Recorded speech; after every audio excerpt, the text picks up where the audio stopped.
being present this morning and being on time. And I bet we'll have a lot of people zooming in and out, which is always a little bit frustrating, but it's just a sign of the times.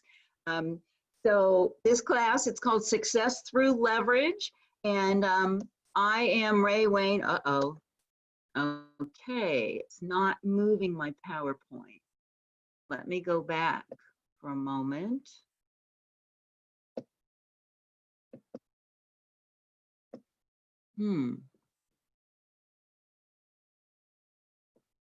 Share. Stop share. Let's try this again. Worked earlier today.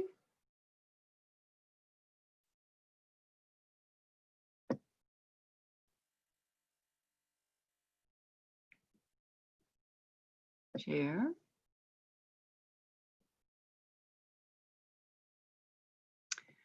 Well, it's not going through the PowerPoint.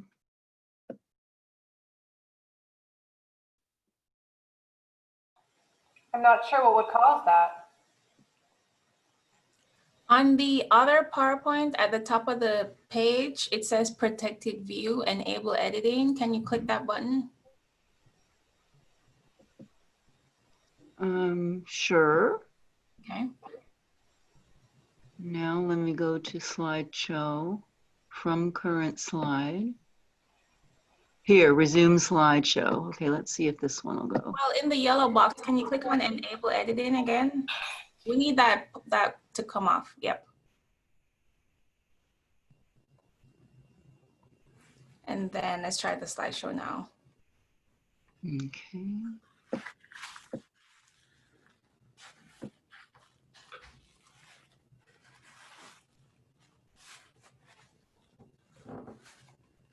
Okay, now you can all see the slideshow. Can you also see me? My face? We can see your face right now, not the slideshow yet. Oh. Boy. I think these two laptops are reversed. Let me try one more thing, everybody.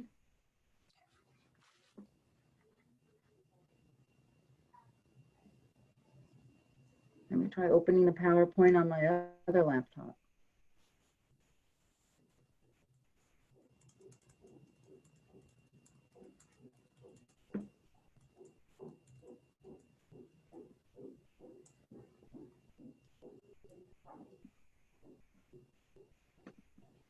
Well, we did this with Bailey the other day and it was smooth as silk.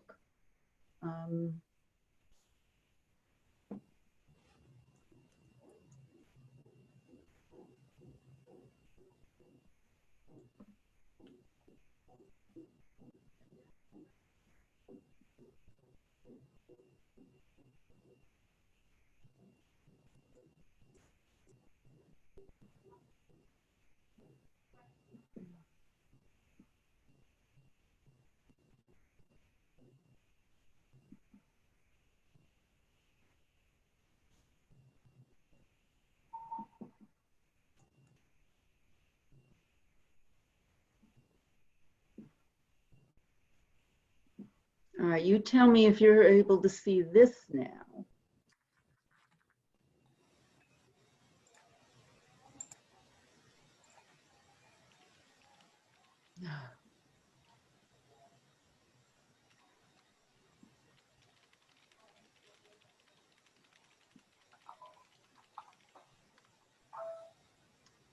Oh my goodness. Well, at least everybody is at home and gets to work on other things for another moment. Oh, we have Julie on the line. Hey, Julie. Hello. Hey, can I ask you to entertain our class for the next few minutes while we get this taken care of? Oh my gosh. You know you're so good at this, Julie. So Julie is one of our top agents, and she's also in coaching to become a MAPS coach and a whole ton of other stuff. Take it away, Julie. I'll be back in 10 minutes. Nothing like being put on the spot. So did anybody take the MREA class yesterday? Let me go to my chat, see if anybody did. Anybody take the MREA class yesterday? If you didn't, you guys should have. It was phenomenal. He's also going to do the numbers December 1st, I think it is. James Shaw is. It was very, very, very informative. And some of the feedback that we had heard was the majority of the class, and I'm sure a lot of y'all have not even read the MREA. And I'm telling you, it's super important to find some of the most touched on things that Gary speaks about in the MREA and go through it. Is there anybody that was a part of the class that had any ahas yesterday that would like to say something? Make sure you're unmuted. Anybody? And I think that, Chevelle, do we look better now?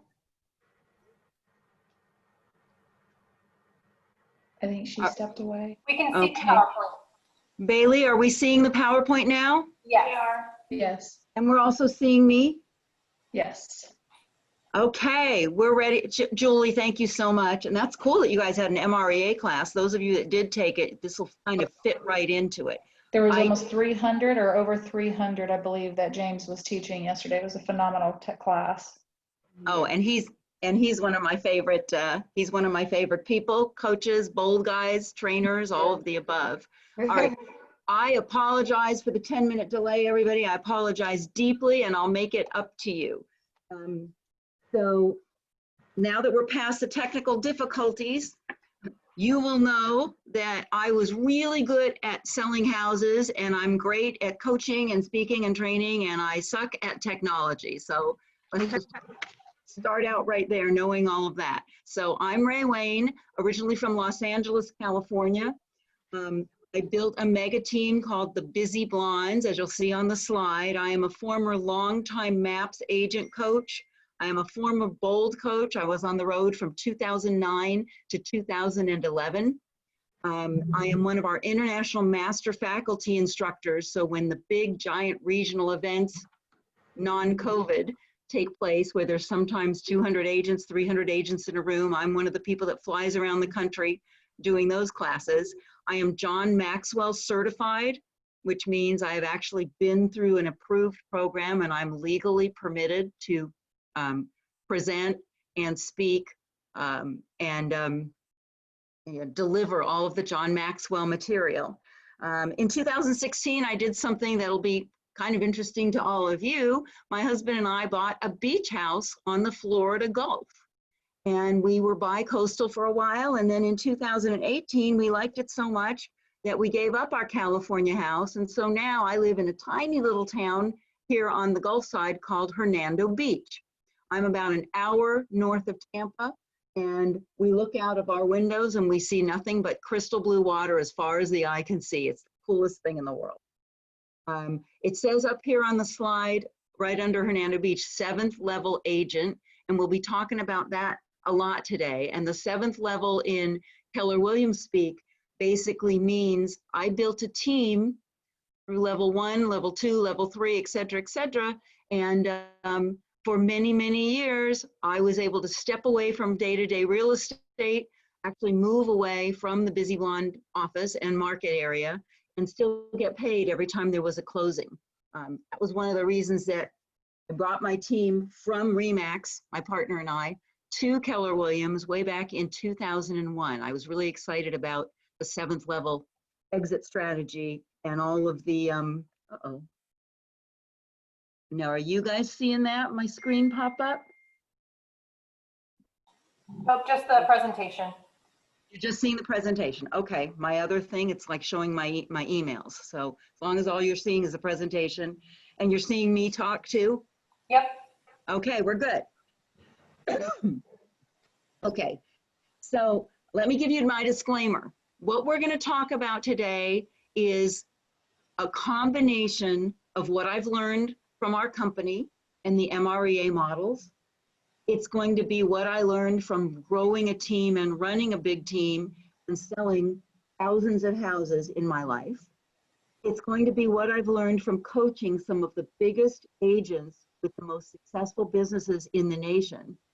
This is my 16th year as a real estate coach. I spent 10 of those years with MAPS coaching. Now I work, now I'm independent. Now I work privately, and I love MAPS and I love our company. And you're also going to hear that I'm pretty opinionated about the best practices. My disclaimer is you may not agree with everything I say, and that's okay. There's more than one way to skin this cat called real estate. I'll ask all of you, and you can nod or you can voice your opinion. Is there more than one way to do a listing presentation? Yes or no? Yes. Good, I'm seeing lots of nods, thank you. Is there more than one way to get a price reduction? Yes or no? Yes. There's more than one way to do lots of things, including hiring people, including building your team, including leveraging yourself. So you don't have to agree with everything I say. If any of you have ever been in a 12-step program, there's a saying, take what you like and leave the rest. And that's what I'll say to you about today. All right, so here's where I'm gonna need Bailey and Chevelle's help. I wanna know the kind of the demographic of who's in the room today. So could you all, if you're brand new, 1 year or less, would you just type into your chat box, brand new? So I can get some feeling.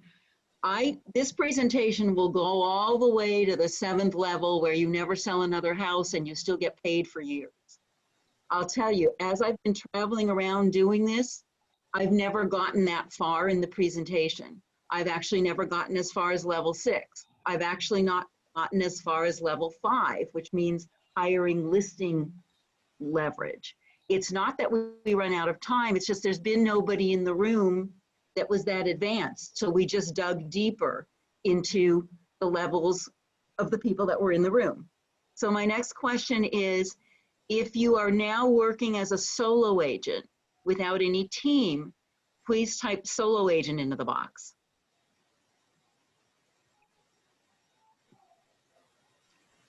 If you are a little more advanced and you're at either the 2nd or 3rd level of MREA, which would mean you have hired either your 1st or your 2nd assistant, and maybe one is part-time and maybe one helps you with showings, but if you're at level 2 or 3, no buyer agents yet, however, you've got 1 or 2 assistants, please type in level 2 or level 3.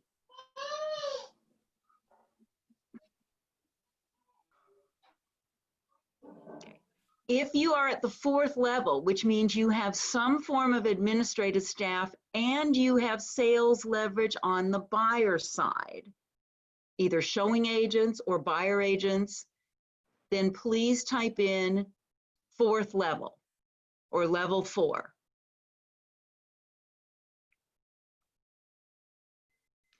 Every time I've taught this class and this year, and in the beginning of the year, I was doing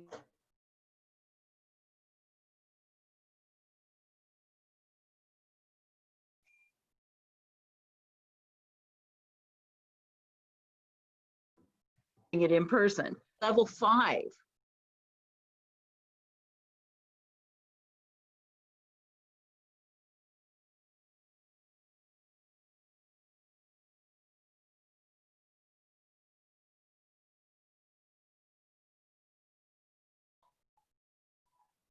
Meaning there's someone would mean you are out of real estate production. Doesn't mean you might not list your mom's house or your friend's house, or once in a while you could cherry pick a client. However, level 6 means you've got people that work with the buyers and you've got people that work with the sellers. And for the most part, you're the CEO. You're not going on appointments. If you're at level 6, put that in. And lastly, you may be on this call because you are a member of the team. Maybe you're the admin staff wanting to learn more about leverage. I see a couple people that are on are the cyberbacker, and I know what that is. Maybe you're a buyer agent. Maybe you're a listing specialist that wants to just know more the dynamics about how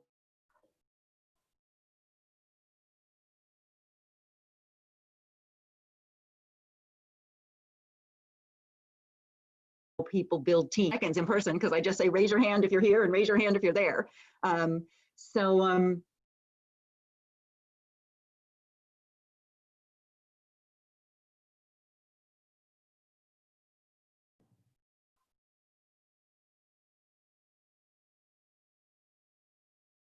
Bailey or Chevelle? Oh, it looks like I'm frozen for a quick moment. What do we seem to have most of? We have a lot of solo agents. There's a few 4 levels. I did not see any responses for 5. And then I do see a few team members on the call. Awesome, awesome. Okay, so here's the next thing that I'm gonna need Bailey and Chevelle to really help me with. Unless a few of you are super brave and wanna speak. I'd like to know, why are you here today? If you had to get one important nugget, one goal, one objective, you're giving up half a day today and half a day tomorrow, I trust. What do you want to get out of this? What are you really wanting to learn or figure out? If anybody wants to speak, I'm happy to have you speak. And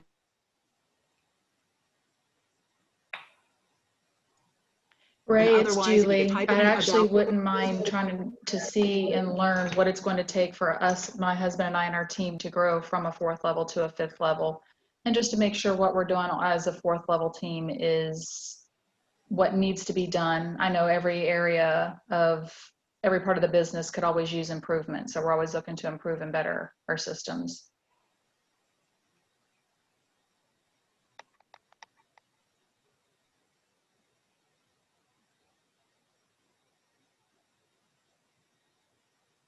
I think she might be frozen. Ray, are you with us? You guys have frozen for a moment again. Okay, we're all back, yep. Yes. All right. Any other input?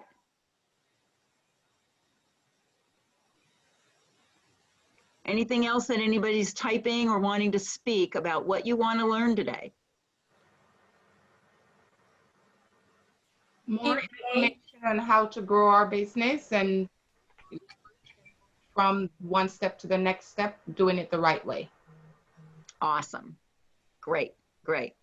Okay, I'm going to dig right in. You know, we've got 2 wonderful, I don't know if both of you will be with me all day, but we've got 2 wonderful support people, Bailey and Chevelle.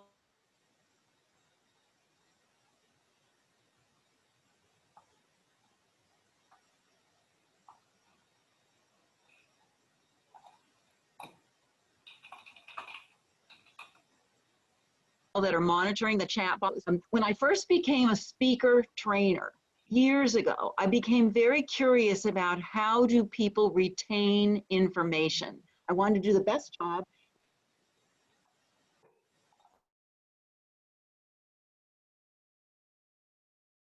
Make sure you guys don't just, when we hear something, our rate of retention is only 5%. So think about it. You tell your clients this, you tell your clients that. How often do they remember it? Our rate of retention is low.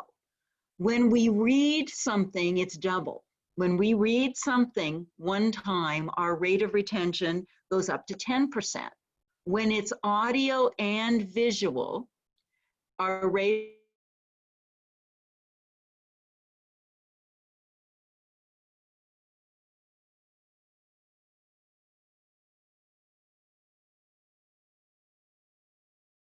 of retention goes to 20%. So when we hear it and see it and write it down, it goes up to 30%. So I'm going to urge you to take some notes today. I'm going to beg you, whether you use the little manual that I sent out, all that is these slides with some blank lines, or whether you just have your notebook, your notepad, your iPad, I'm going to urge you to write down some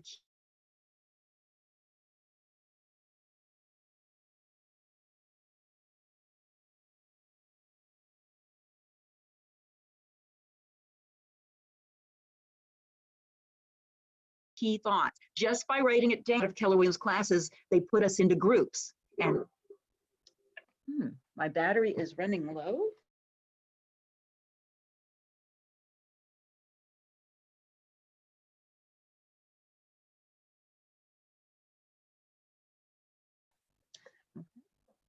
You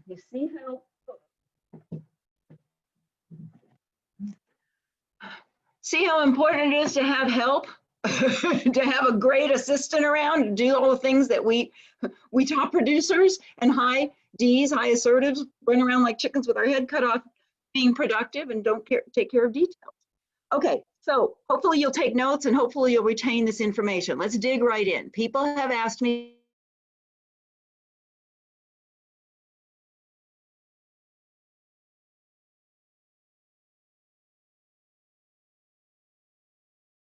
for years and years. I've been on Zoom with over 1,000 people and I talk about building teams. People say, how do you build a huge successful business? And the answer is, first build a small one. So I'm going to ask all of you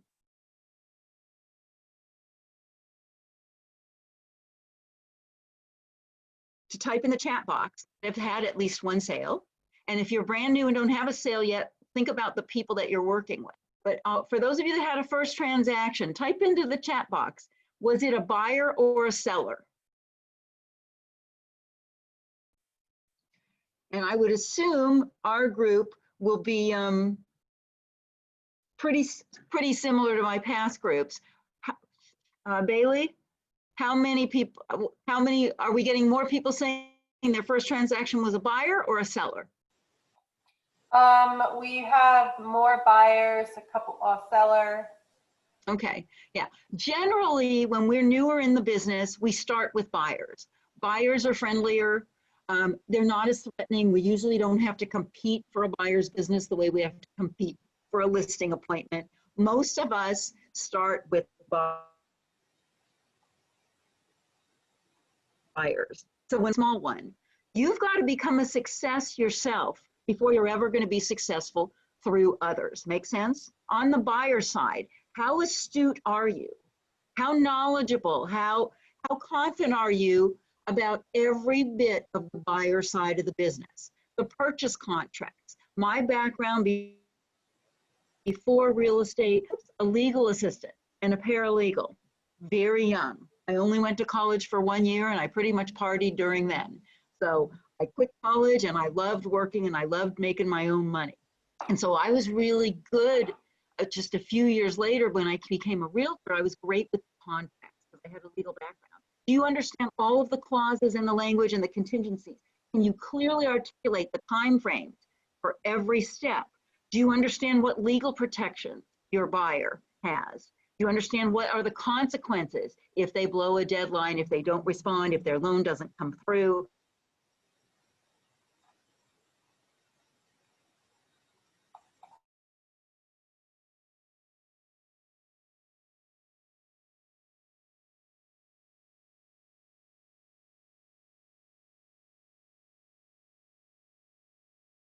Are you really a list of inspectors? Let me ask all of you, and hopefully you'll nod.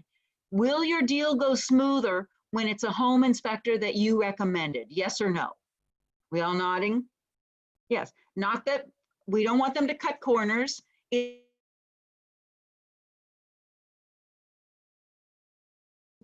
Are you familiar with an inspected in your market? Gold. Here in Florida, they have something called sinkhole with in California. Do you finance? I'm asking you to be the top lister in the country.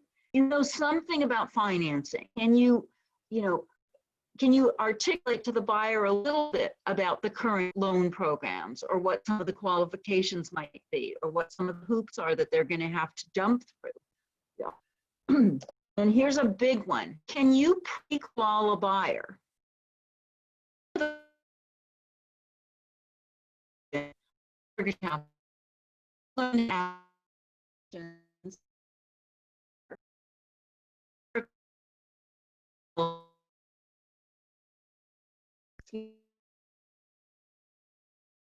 open house and ask a buyer, have you been completely pre-approved lender?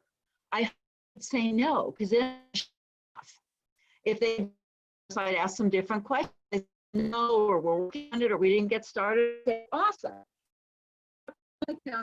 I still have green screen, so you probably see it. Calculator today. And I'll ask a couple quick, let me do a mini assessment. Now, I'm not a loan officer. I want to get you somebody that does this a little more officially, but just now, a quick assessment. What do you do for a living? I'm a teacher. And whatever they say, by the way, you affirm it. You say, awesome, good for you, excellent. How much do you make a year? I make $35,000 a year. Great. And your spouse, what does he do? He's a restaurant manager. Great. And what does he make? He makes $45,000 a year. And then I would ask them how much debt they have. Car payments, credit card debt, student loans, spousal support, child support. And then I would ask them the third and only other question, how much down payment are you working with? Now, some naysayers will say, how can you ask those personal questions to a brand new prospect? They're not even like your client yet. And I said, I did it all day long. Never in my career did anyone refuse. In fact, there were times at an open house where I would be doing that and I'd click, click, click with my calculator. Okay, based on what you're telling me, you're probably going to afford something around the 300,000 range. Based on what you've told me, here's what it looks like you can afford. I would be doing that in an open house and there'd be another couple maybe 10 feet away and they'd look over and say, can you please do us next? So are you taking this business really seriously, or do you think you're going to just drive people around and find them a house?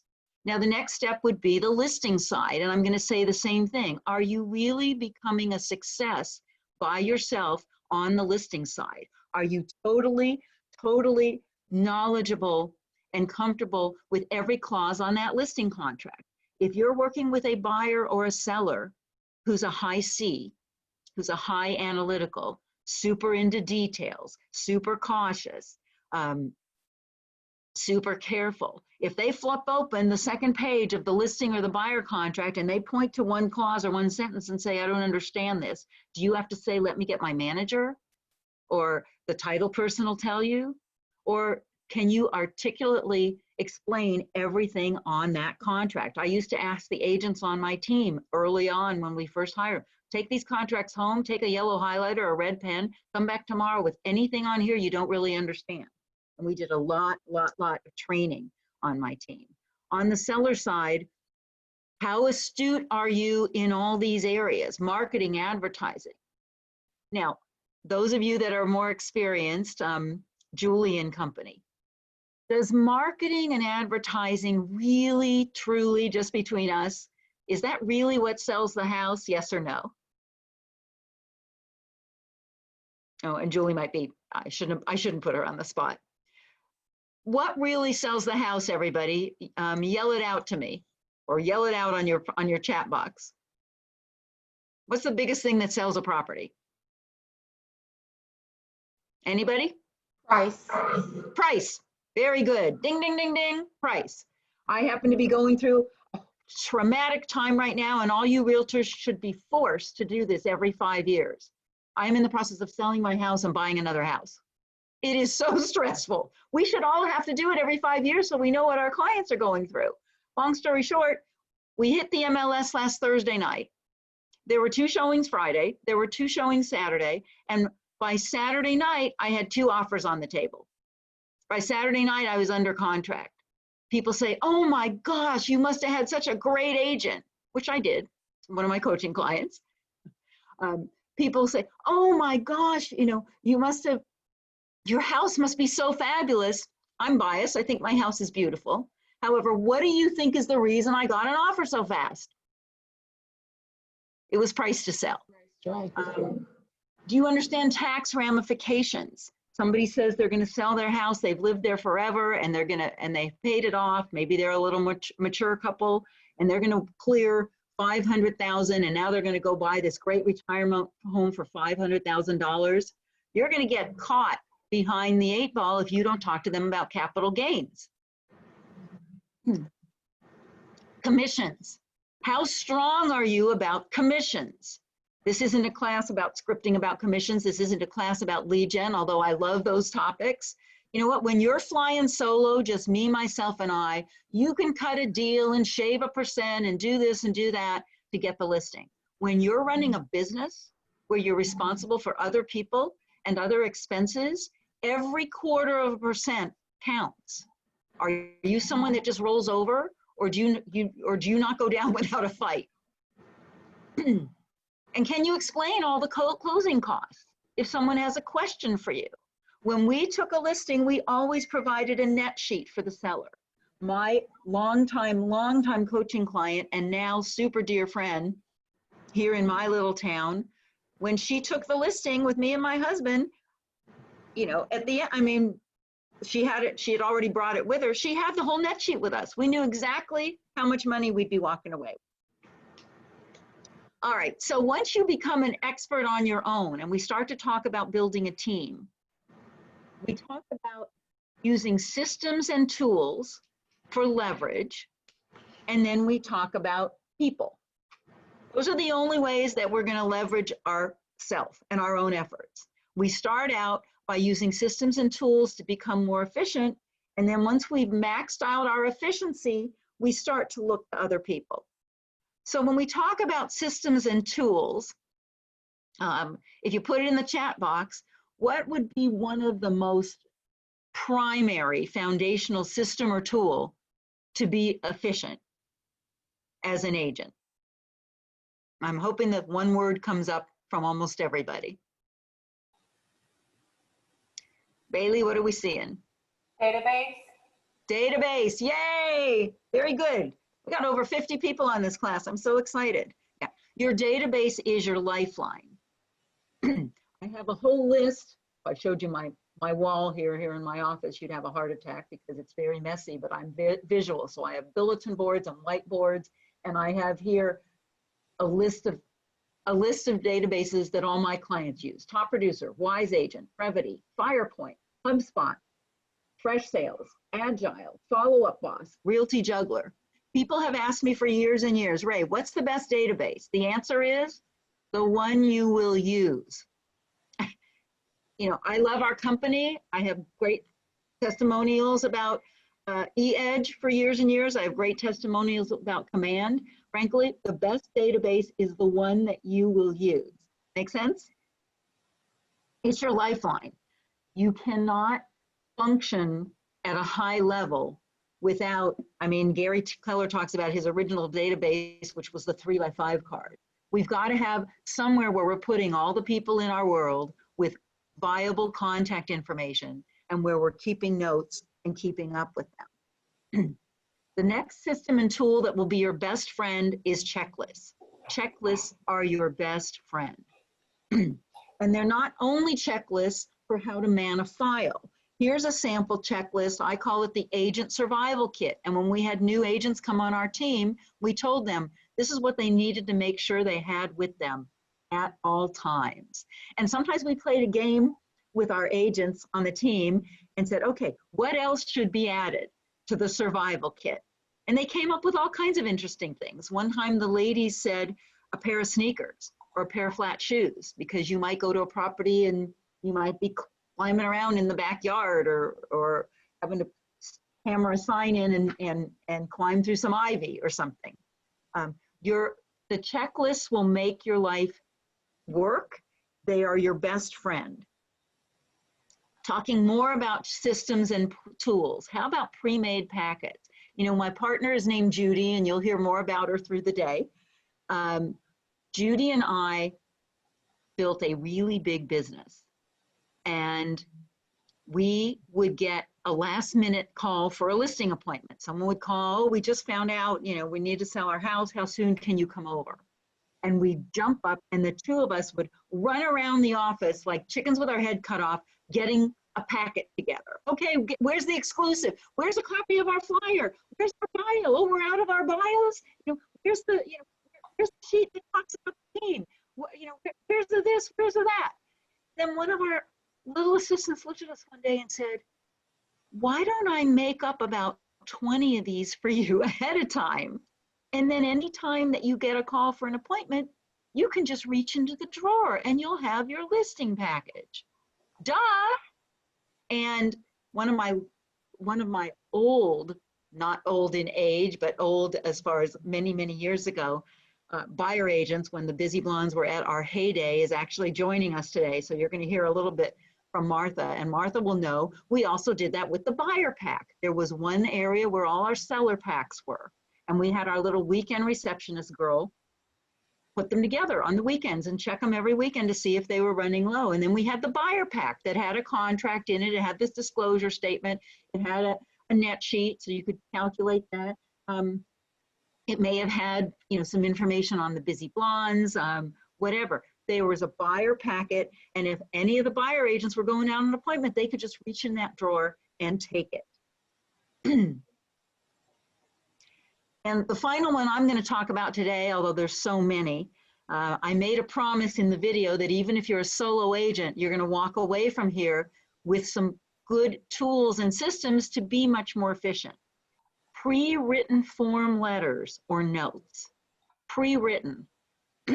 I love the handwritten note. I think that's rare indeed, and it's more special. You don't have to do this with a handwritten note. You could do it with an email. You could do it with a pre-typed out letter, and it might look something like this. How many of you have ever booked an appointment, booked a listing appointment? You're going to go see the people next week, and you fully intend to send them a little note. Great talking to you today. Here's a little information about us. I'm so looking forward to seeing you. Whatever it might be, you so plan on sending a note in the mail and you get busy and it never happens. What if you had something like this that was pre-written? And what if you had something like this that was pre-written with a little bit of space to customize it? And so upon setting an appointment, you could just fill in the blanks. You could even have your assistant fill in the blanks. How about upon leaving an appointment? How many of you have ever left a listing appointment and you fully intend to send them a personal note? I mean, on your way driving out of there, I'm going to send them a nice note, and it never happens. What if you had something like this pre-written sitting in your glove compartment, sitting in your trunk, a bunch of letters with stamps and with envelopes? You could do them with a rollerball pen and have them all printed, and then just use the rollerball pen to fill in the blanks. And then you stick it in the mail. Or you have something like this on your assistant's desk, and you call her from the car, or you call her voicemail. I think voicemail is another one of God's gifts to business, because you don't have to interrupt people all the time. That's what voicemail is for. And you say, hey, Sherry, I'm just leaving the house at 123 Elm Street here in Mar Vista. The sellers are Sam and Katie Smith. I want you to send out the standard little note. And so it's, Dear Sam and Katie, the address I just told you is 123 Elm Street. And I want you to also say that it was so much fun playing with their dogs. Say that it was so fun meeting them today, and their baby is the prettiest baby that I've seen. Something like that. And you call the assistant, you leave a voicemail, and out it goes. Pre-written forms, pre-written letters are awesome. Okay. So now let's dig a little deeper, because most of you are here about people and building a team with people. So when you start to think about building a team and having other people, write this down. What is my vision and what is my standard? Most of us, as we do this, never asked ourselves that. And what I've learned is, because my coaching clients generally come to me with already some type of a team in place, usually some type of a dysfunctional team in place. And many of us, we never really were forward thinking about what is my vision for this team? What is my standard? We're just so excited to get someone that, oh, they'll work my buyers and I'm going to get some commission and I won't have to take the buyers out.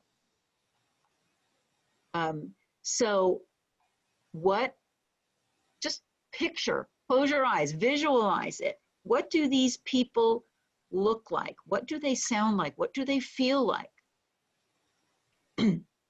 We want to have a vision for what kind of team we're putting together, and it's so important to have standards. When we collapse our standards, we're sorry later. Do it the hard way now, and your life gets easier. Do it the easy way now, and your life gets harder. So if we're going to have visions and have standards, we need to learn a little bit about human behavior. We need to figure out what makes people tick, how they're going to act, how we're going to lead them, how we're going to relate to them. This also applies to clients and customers, but right now I'm talking about building our team. So if anybody's willing to speak verbally, yell it out, unmute yourself and yell it out, or type it into the, poor Bailey, type it into the chat box. At least you won't be bored, right? If you were going to take a step or two to learn about human behavior, what might you do? How would you do it? If I said to you, you got to come back to me tomorrow and tell me, how are you going to learn a little something about human behavior? What would you do? Anybody willing to speak?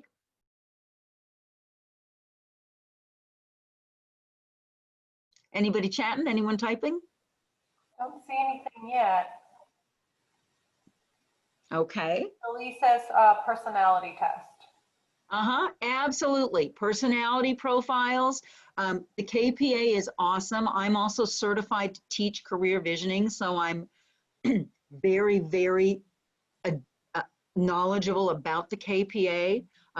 There's a lot to learn about the KPA. DISC is something that's really quick and easy and very, very inexpensive. So there are books, videos, classes. There's, you know, I used to say tapes. There's CD series. You know, I'm John Maxwell certified. There's lots of ways to learn about human behavior. Behavior profiling that someone was gracious enough to type in. Studying other successful people. You know, my husband raised two amazing sons. I have no children of my own. I am not the most domestic person. I've always had a saying, no kids, no pets, not even a live plant. However, I love my stepsons, and my husband has a saying with them, and he's taught them since they were young. You are who you hang with. So studying and hanging around other successful people. And one of my longtime mentors was a guy named Tim Jarno, big in the real estate business in LA. And he had a saying. He said, if you got into this business because you love people, you haven't met everyone yet. I hope a few of you are laughing. Human behavior is fascinating. So when we're talking about leverage and we're talking about people, there's only two reasons that you ever add someone. Either to increase profitability, increase your bottom line, make more money, but not just make more money, increase your actual bottom line. Or the second thing, the second quote on the slide, to buy freedom or lifestyle or time. You'll hear as I talk about my business with Judy, we got to a point where we were willing to pay people for very high level leverage that many people, many agents wouldn't do. We had enough money in the bottom line, and it gave us so much more freedom and so much more time. Most of what we're going to talk about today is the increasing of the profitability and the bottom line. And by the way, just so you know, we will do one morning break today. It'll probably be somewhere around the 10:30 or 10:45. It will be short because I know most of you are just going to break when you need to break because you can, but we will do an official morning break if you want to stay engaged. All right, so anybody that has ever seen me speak at family reunion might remember a couple of these slides. Are you ready for a team? Look at all the bullet points. If you can say yes to all of these, you might be ready for a team. You're doing lots of business. Clients are attracted to you. You get referrals. You socialize and you network with business in mind. You're a little bit of a business magnet. You're not a wallflower. You're not doing everything with internet leads. You are living and breathing real estate. You're always thinking of ways for more business. And if you left your current company, whoever it is, your business would still follow you.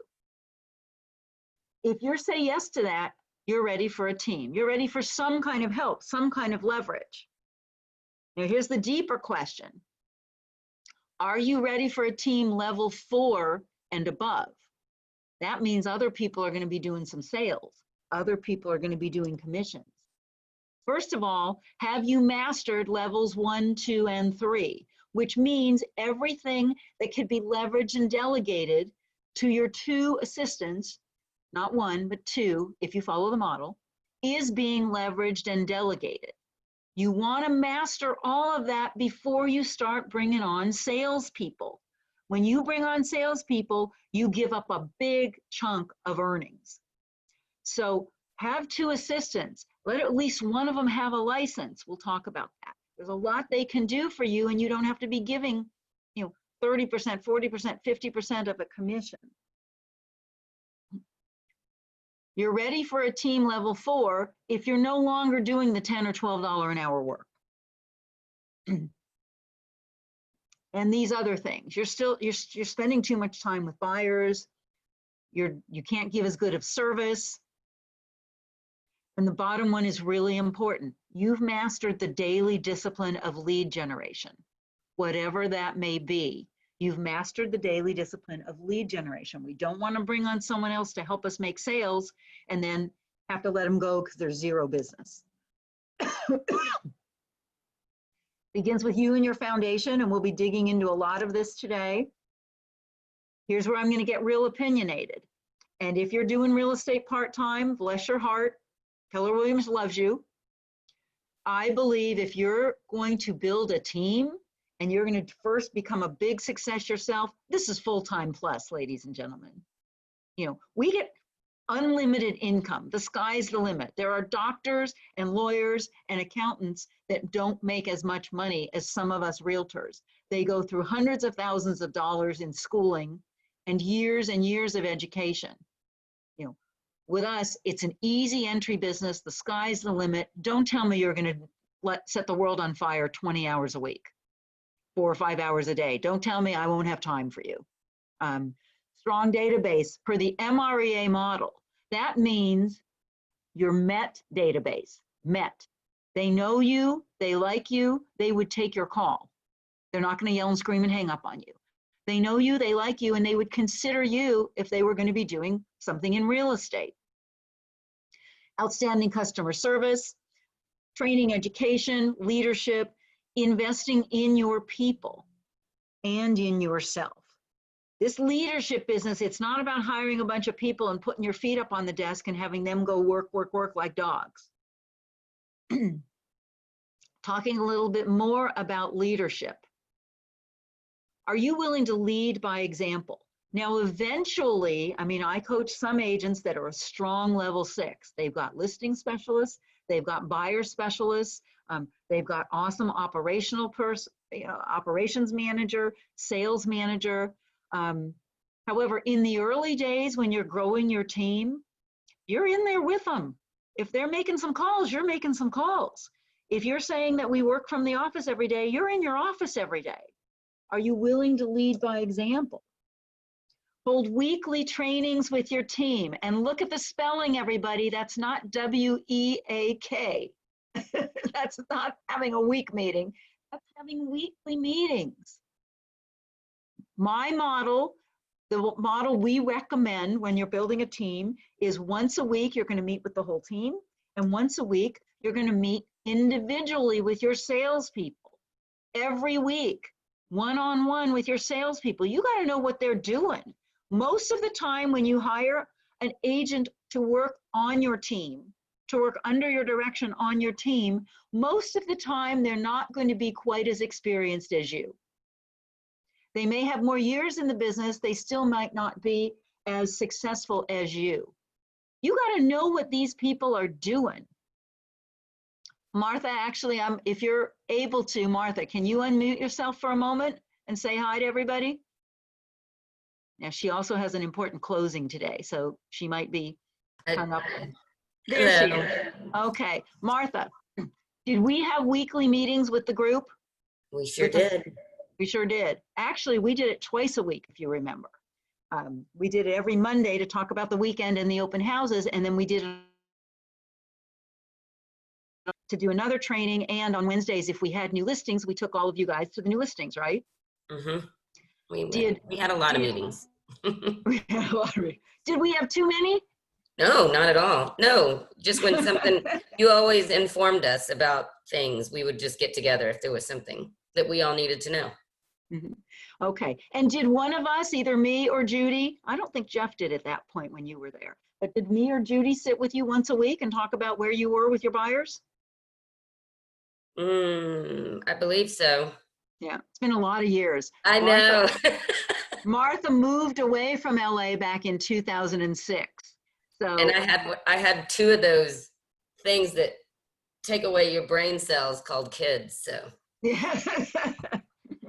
All right. So Martha will attest throughout the day that what I'm saying is not BS. I'm not telling you stuff just to say it. I'm really transparent, sometimes too much. I tell you the whole truth and nothing but the truth, and sometimes too much truth. So are you willing to create standards and stand by them? Martha, would you say that we had some standards for the agents on our team? absolutely. Very high and great standards. Yeah, and we're going to talk about that tomorrow on day 2. Standards are not, you have to sell 3 a month or you can't be here. That's not what I mean by standards. Some of our standards, and Martha, you can just nod, did we all work from the office or did everybody just kind of work from home? Office. Yeah. One of our standards, now I realize notwithstanding COVID, and I realize some of you may have teams where people are remote and they're just rock star successful and productive. One of our standards was the office is the workplace. We're all here, we're all working together. This is where the energy, this is where the synergy is. This is Grand Central. This is where we find out about a hot new listing. This is when we find out about a seller that's willing to reduce their price. This is where we find out about a property that's maybe fallen through, falling out of escrow, and who do we have to slot right back in it. The LA market, different than where a lot of you are, maybe, we always have low inventory. It's a fast-paced market. One of our standards was, I used to say when I hired the agents, if it's 8 in the morning or 8 at night, work from home. If it's during the business day, we can't help you if we can't hear you.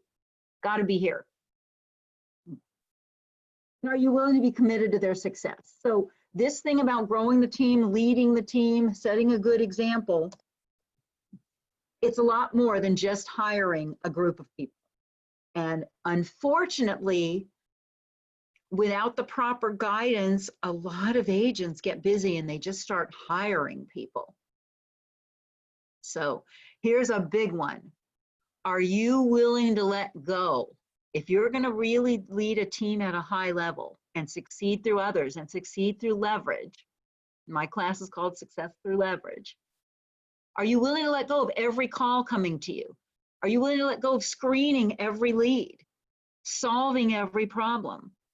There's a lot of things. I mean, I have high-level coaching clients, and sometimes I'm just, I'm aghast at some of the stuff they're still holding on to. Are you willing to let go of you being the one that takes the photos? You're being the one that writes the description for the MLS? You're being the one that has to write up the flyer? I mean, I have a wonderful client. I'm hoping she's on the line this morning. Wonderful client, high-level agent. She'll take a super high-end listing. She'll spend like 3 hours designing the flyer. There are people we can hire to do that. Many things that made you successful as an individual agent, they're no longer your duties when you're running a team and building a business. I know it's hard to let go. I'm a control freak. Most of us are. It's a process. When you're hiring teammates, mostly on the sales side, it could be the admin side too. Here are 3 things, and this either comes from Diana Kokoska or it might come from John Maxwell. Here's what they're thinking in the back of their head. Do you care about me? Will I learn from you? Can I trust you? I coached an awesome agent in Boise, Idaho. He became a MAPS coach, Craig Zuber, and now he's an executive with MAPS. He got all excited on one of the calls. He says, I interviewed this guy to be a buyer agent. He goes, I'm so excited.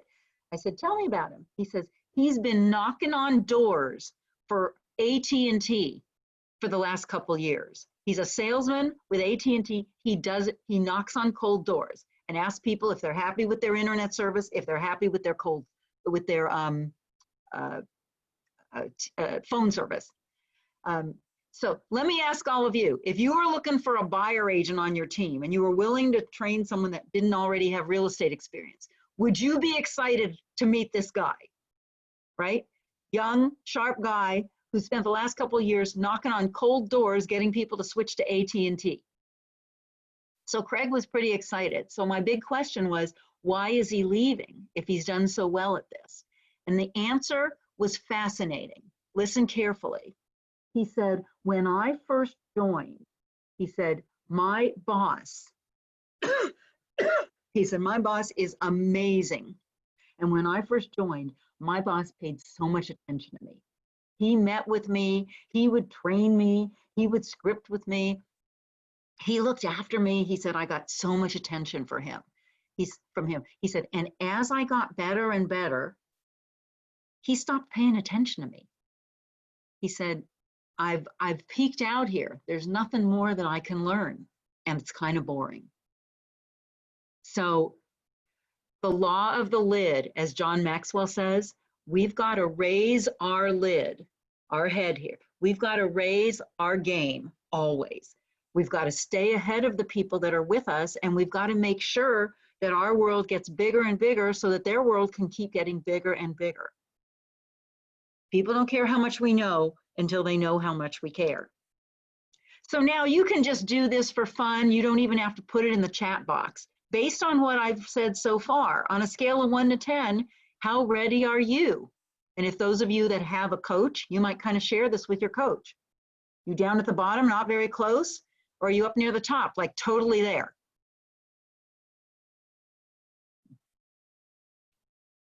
This is the famous triangle from MREA, the Millionaire Real Estate Agent. When I joined Keller Williams, when Judy and I joined Keller Williams, Gary was writing the book. I was part of Gary's private little mastermind, the 20 or 30 agents. And if you look at the first couple pages of the MREA, the red book, and you look at the pictures of Gary's little private mastermind and the names there, you'll see me. You'll see me, Ray Wayne, in the picture. And at that point, actually, you'll see our listing partner, Jeff Pantanella, and you're going to hear a lot about Jeff. He's in the picture too. Which L is the foundation of the triangle? I mean, all three of these are vital to a real estate business. Listings, leverage, leads, listings, leverage. Leads are the foundation of the triangle. That's why it's written at the bottom there. Gary has a saying, until you have more leads than you can handle, nothing else matters.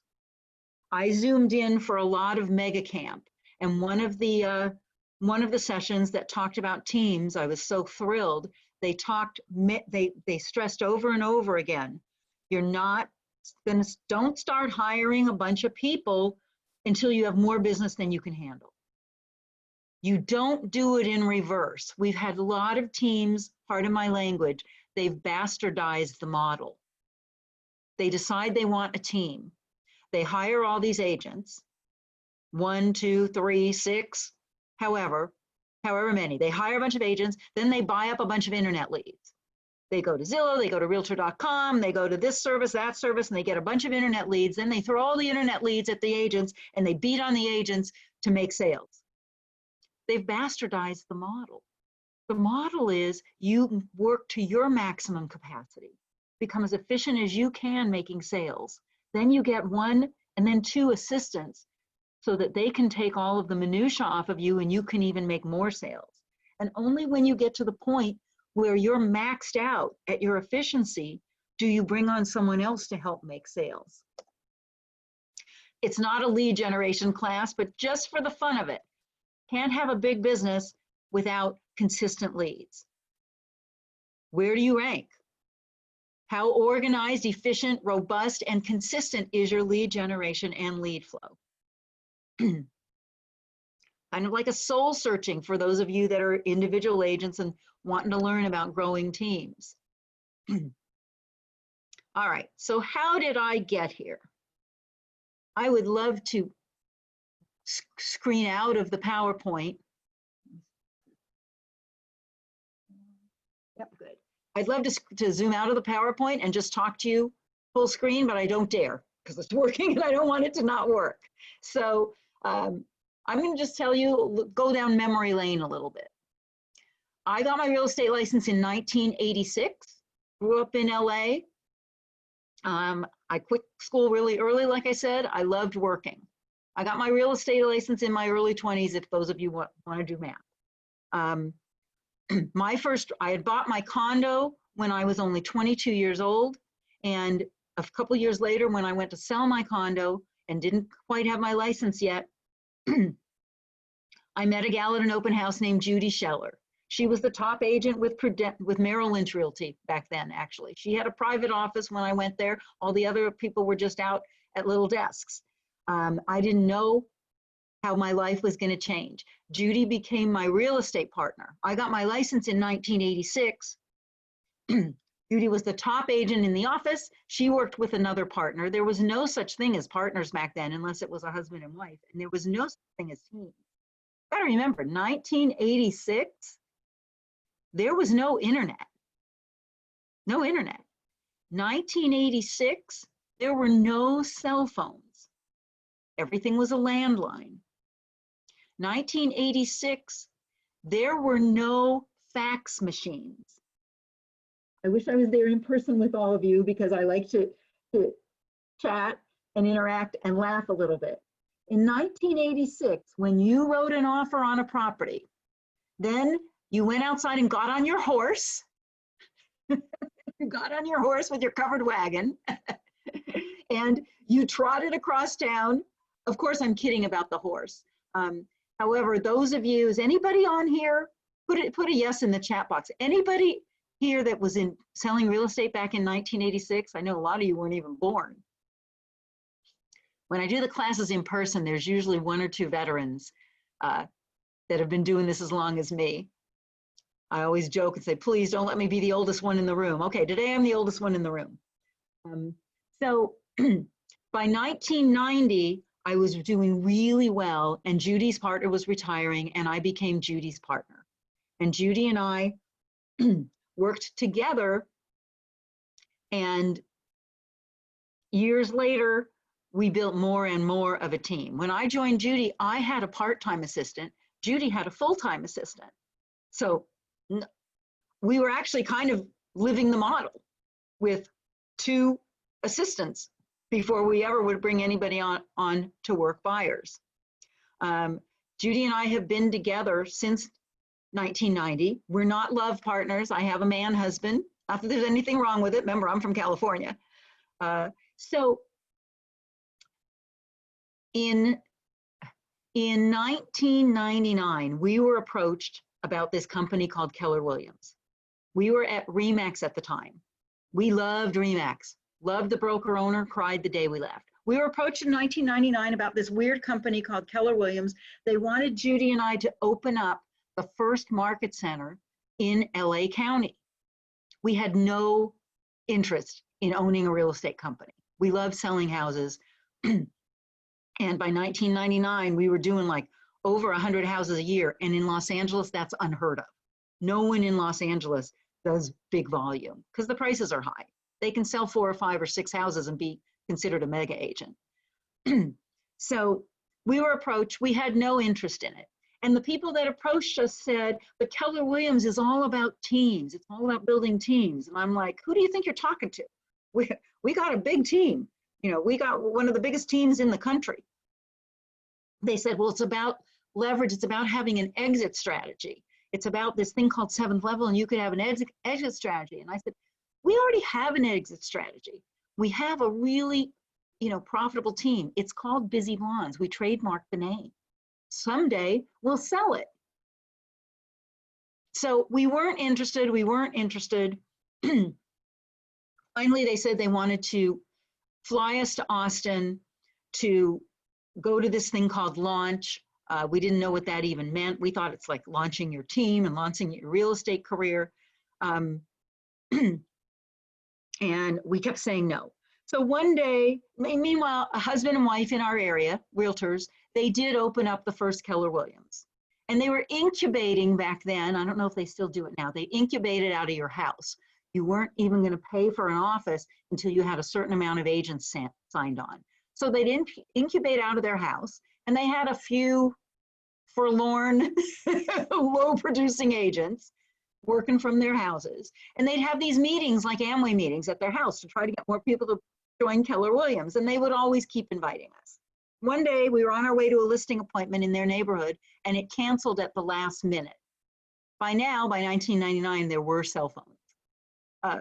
So our assistant called us and said, the people just canceled. So Judy and I looked at each other and said, aren't Scott and Linda having that meeting? Aren't they having that meeting like in 15 minutes? And Judy's like, yeah. And I said, we're right around the corner. I said, call them, tell them we're going to come. So we call up the people that were the OPs of this very first market center. And we said, hey, we're right near your house. Are you still having the Keller Williams meeting thing going on? And they said, yes. So we said, we're on our way. We're on our way.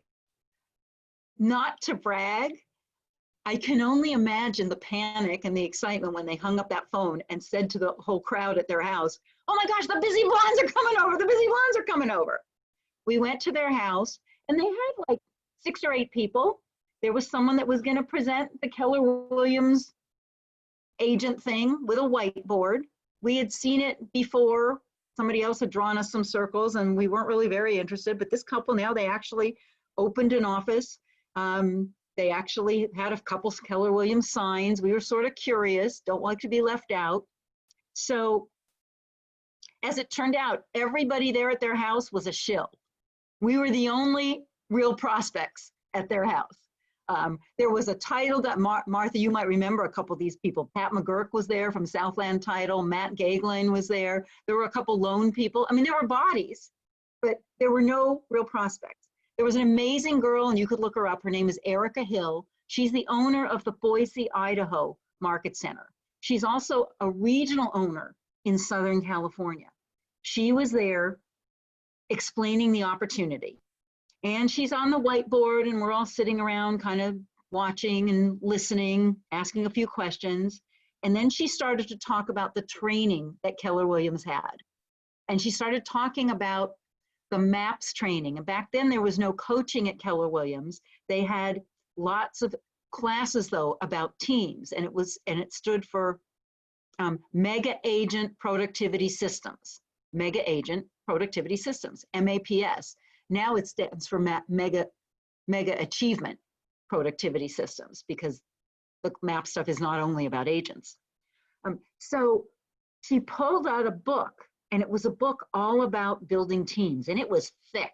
And she said, this is the Keller Williams manual for the full day class or the 2-day class about building teams. And she started opening and flipping these pages of the book. And she said, see, and we're looking, and there were job descriptions. There were checklists.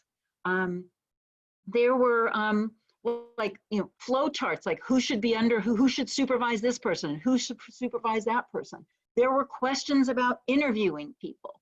I mean, the book was magnificent. Judy and I had been banging our heads against the wall at RE/MAX, and we were selling lots of houses, but man, oh man, we didn't always hire the right people. We didn't have the right jobs. Things would fall through the cracks. We were just stumbling along. So finally, Erica takes a break. I hope that you guys aren't bored. I wish that this was in person. Finally, Erica takes a break, and she says, let's all break now. There's coffee and there's refreshments, over there. And she said, and then we'll talk a little more. So Judy whispers to me, we're sitting on the couch. Judy says, when she turns around, grab the book. So, not to steal it. We were just gonna take it in the bathroom and look at it. So I'm walking over to grab the book, and right as I snatch it, Erica turns around and sees me, and I must have looked so guilty. And I said, we're really curious about this book. We really would. And she goes, oh my gosh, I have another one in the car. You just take it. We couldn't believe it. She was going to give us the book. And I said to her, we're not joining. And she goes, well, that's okay. She goes, our trainings are open to all agents. So long story short, we did take the book home. They did keep in touch with us. And finally, we did fly to Austin for this full day class. It was called Launch. We thought it was about launching your real estate, like launch it, have it go through have it be a rocket, have it be even better. What we didn't realize, Launch is now what they call FSO, Franchise Systems Operation. Launch was for people who were going to buy a market center and open a market center. So we were kind of frustrated. At the first morning break, somebody came over to us and said, the driver is here to take you to headquarters. And we're like, huh? And he said, yeah, he said, the driver is here. You're going to go to headquarters and meet with Gary Keller. We were pissed. I'm like, we paid for this class. We wouldn't allow them to treat us. Excuse me. It's not COVID. We wouldn't allow them to comp us. We wouldn't allow them to pay our airfare. We paid for everything and we paid for the class. And I'm like, now we paid for this class and gosh darn it, they're taking us out of the class. We're going to probably miss something important to go talk to this Gary guy. So listen carefully and I'll try to make it brief. We show up there at the headquarters and out comes a guy. I mean, this is 1999, so this is over 20 years ago. And he's in jeans and tennis shoes and, maybe a sweatshirt or a turtleneck. And he comes out and he ushers us into his office and he sits us down. He says, well, ladies, in his charming little bit of Southern twang, well, ladies, I'm Gary Keller. Nice to meet you. What can I do for you? And I'm going to tell all of you, we were not ladylike. I am a high D, and back then I was high ego, and I was a little rude. It was something like, what can you do for us? I beg your pardon. I don't think you can do anything for us. It's probably more about what we can do for you. Don't you know who we are? We're the famous Busy Blondes. We do all these sales and we have all these awards and people all over the country want to talk to us and interview us. And we have this giant business and all this production. And he was really polite. He says, yep, I know your numbers. I've seen your production. I know your numbers. And I said, I just don't think you can do anything for us. So hopefully I wasn't quite that rude, but close. So Gary smiled and nodded and he said, well, let me ask you girls one thing. Now, those of you that are really paying attention, I'm going to want you to type it in the chat box. He said, I see your numbers. I see your production. It's really impressive. If you could have one thing that you don't have now, what might it be? And Judy and I looked at each other and it was a one-word answer and we both said it together. Type it into the chat box, those of you that are paying attention. What do you think we answered? He said, if you could have just one thing right now that you don't have, what might that be? Anybody typing? Time. That was it. And system. That was it. Time. Judy and I both, without even looking at each other, we both went time. Oh my God. Our lives are not my own. Now I've been married and I've been divorced multiple times. And I can't really remember which husband I was with at that time, but it wasn't the current one. We said, we have no time. We have all the money in the world. We have not enough time to spend it. We said, there's always another problem. If it isn't a buyer, it's a seller. If it isn't a seller, it's a vendor. If it isn't the vendor, it's the lender. If it isn't the lender, it's the copy machine. We said, we would love, we don't have much time. So then Gary said, okay, I'm going to ask you a second question. He said, would you give up? Now, the year he met us, I think our GCI was around 1.4 million.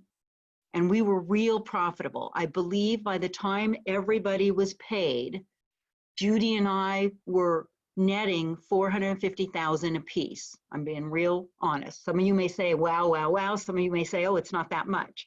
But back in 1999, it was good money. So he looked at us and he knew all that. He said, so let me ask you another question. Would you each be willing to give up 50 to 75,000 a piece in exchange for tremendous freedom and time. And Judy looked at him and said, I'll give you 100. She goes, I'll do it for 100. And he goes, well, you're not going to need 100. I'm asking you, would you be willing to give up 50 or 75,000 apiece in exchange for tremendous freedom and time? We said yes. So now he took us on a roller coaster ride, a mental roller coaster ride that we had never been on before and have never been on again. He started asking us all kinds of questions. And then he said to us, I got news for you. Well, I'm going to get the order wrong. He asked us if we'd ever read Rich Dad, Poor Dad. We hadn't. He asked us if we knew what the cash flow quadrant was. We didn't. So Gary pulled out a whiteboard and started teaching us.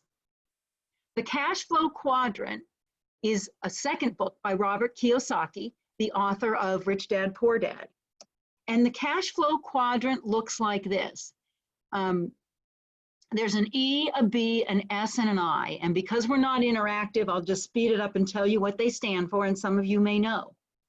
This is what they stand for. So then Gary looked at us, and he had this on a whiteboard. And he said, now, which square are you ladies in? And me, the cockier one, I said, well, Gary, I can't just pick one square. We're in several of these squares. I said, and I pointed to the E. I said, well, we're certainly not employees. I mean, we have employees. We have salespeople, we have employees.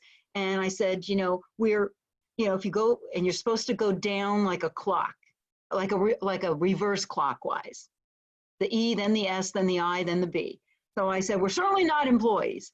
And I guess you could say we're self-employed because we work for ourselves, but you could also say the I, that, we're investors because we've invested in this brand called the Busy Blondes, and certainly it's a business. B, it's a business and we own it.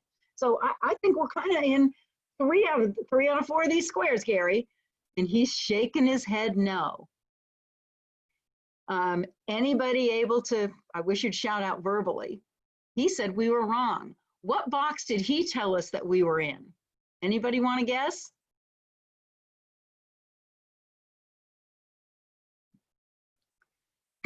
He pointed and pounded his fist on the E. He said, you're just still employees. He said, you don't own a business, you own a job. He said, you're an employee. He goes, and you have the worst boss you could possibly have. And that boss is you. You.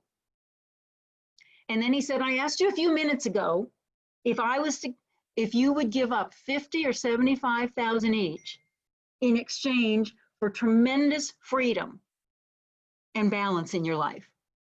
And you said you would. He goes, I have news for you ladies. Now remember, this was 1999, and yet everybody on this class, I'll bet you it's not that different today. But here's what he said in 1999. He said, for 100 to 150,000 a year, you ladies could run an ad in the Wall Street Journal, and you could hire a Harvard MBA, and within 6 months, that Harvard MBA would come over and he'd run your business better than the two of you are running it today. It's like, wow. Gary made a promise to us back then that if and when we were to come over to Keller Williams, he would personally coach us. He would be our personal coach. He talked with us about exit strategy. He talked with us, and I said to him the same thing. We don't need an exit strategy. We have a business, we have a brand, we can always sell it. He said, who the heck's gonna buy it? He said that a business that's doing 1.4 million in gross is worth anywhere between 1 and 10 times gross. He said, who's gonna have that kind of money? I said, well, we'll sell it on a percentage. We'll get somebody to just pay us percentages of all the sales. He said, how do you know that they're gonna run it right? How do you know after a period of time there'll even be sales? He said, I have a better idea. And he taught us about 7th level. He said, what if all these people on your team, instead of you just hiring people and hiring people, he said, what if you found someone that you really taught the way you run your business? You groom them, you teach them the way you do it, everything that you do. And slowly this person starts to take on more and more of the mental ownership of the business. they start to take on more and more on their shoulders, and you guys start to have to take on less and less. And the green screen, you can't really see my hand. And he said, and as this person takes on more and more, they start to get more and more of the profit. But you and Judy, as you're having to work less and less, you get less and less the profit, but you still get profit. He said, and eventually at level 7, this other person is running your business. However, you still get paid something every time there's a closing. Well, I thought that was the most darn gosh amazing exit strategy in the world. It's called 7th level. And it took us 2 years. It was Keller Who, nobody'd heard of it. And we loved Remax, loved our broker owner, cried the day we left. Finally, there was so much, we visited with Gary Moore.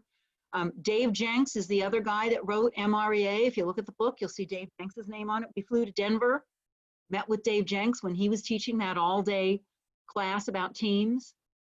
Gary Keller came down to Southern California to do Quantum Leap. We went out to dinner with him. After 2 years, we finally made the move.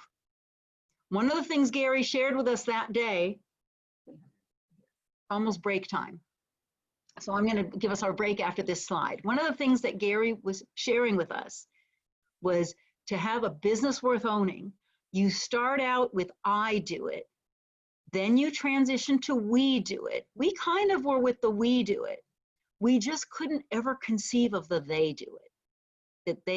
That you could really have a business that at some point could function without you day to day.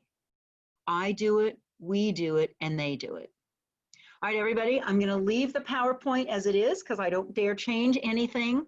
It's 10:30 Eastern. I know I've got some people on the, it's actually 10:27. I want to start back up at exactly 10:40. That's a short break, shorter than usual, and I have a feeling most of you aren't going to have to wait in line for the restroom. All right, so Bailey, you are awesome for doing this with me. Thank you so much.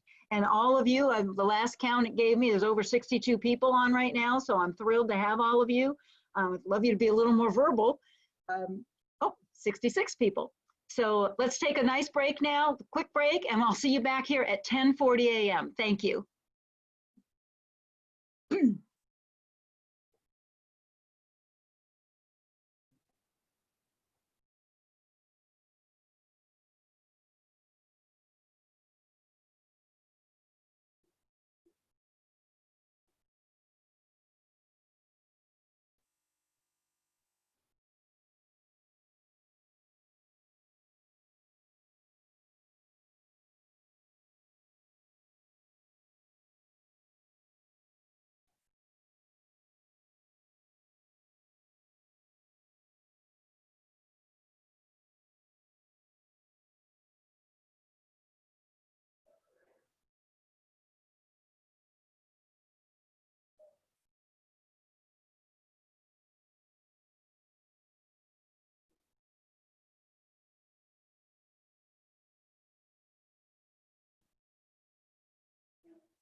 All right, it looks like it's 10:40.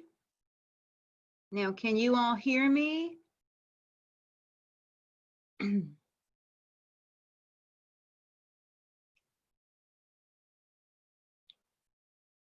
I get muted?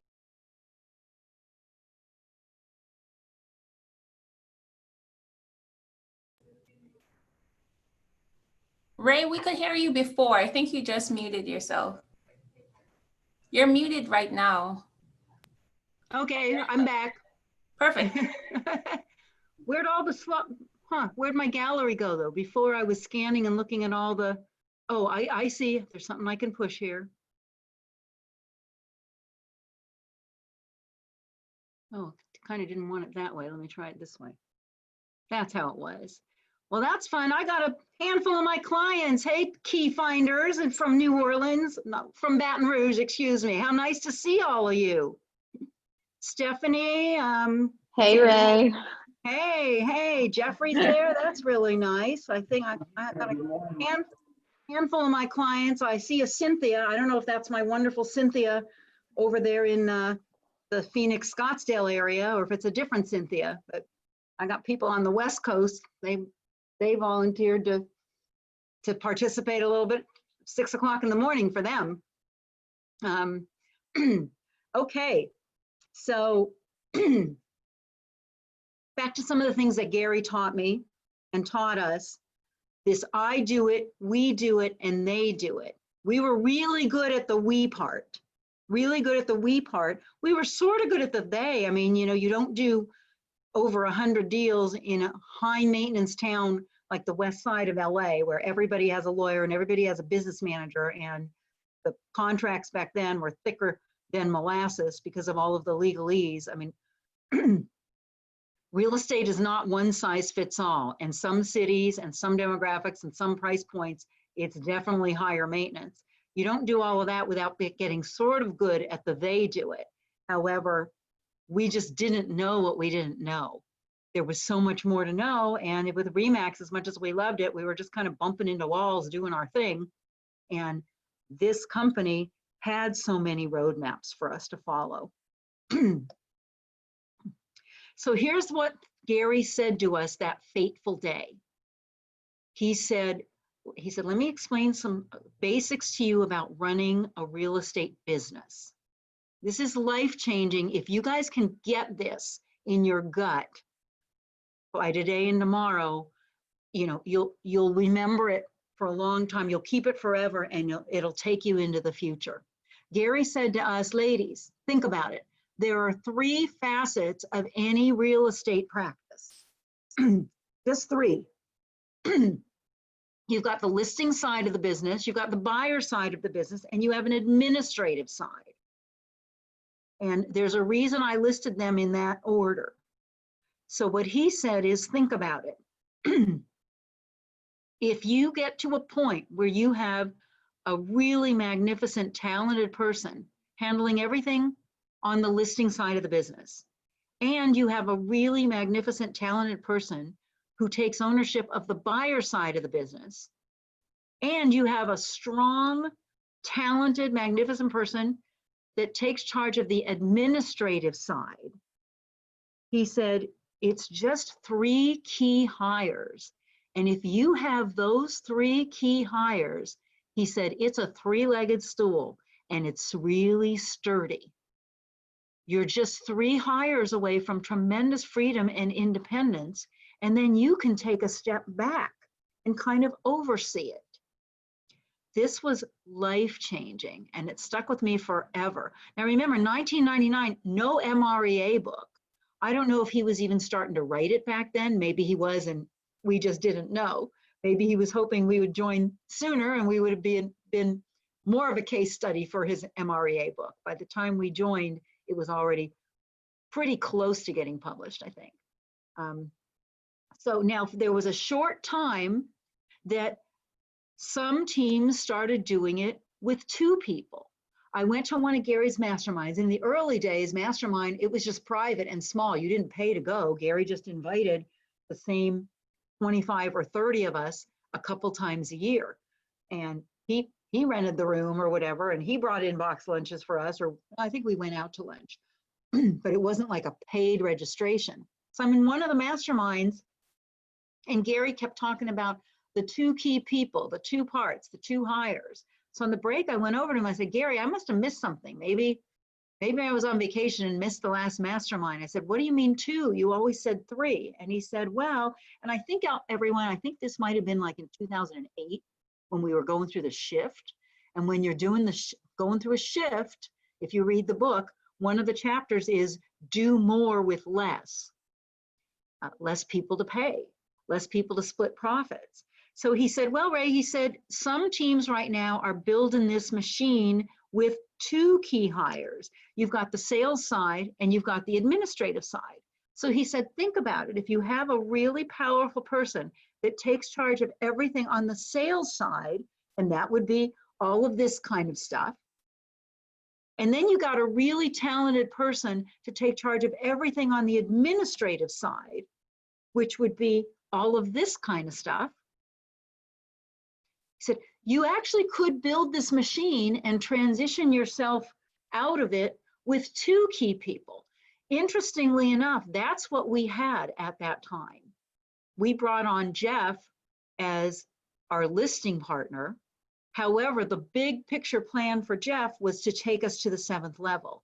Jeff Pantanella was brought on to learn the business from soup to nuts, to be groomed, to be groomed from the start, to understand our culture, our systems, the personality of the Busy Blonde business, our leadership style, our systems, all of that. He was brought on to eventually take the Busy Blondes to the 7th level. And at the time of this talk with Gary, Jeff was overseeing pretty much everything on the sales side. By then, he was kind of overseeing the buyer team, and he was in charge of the listing side.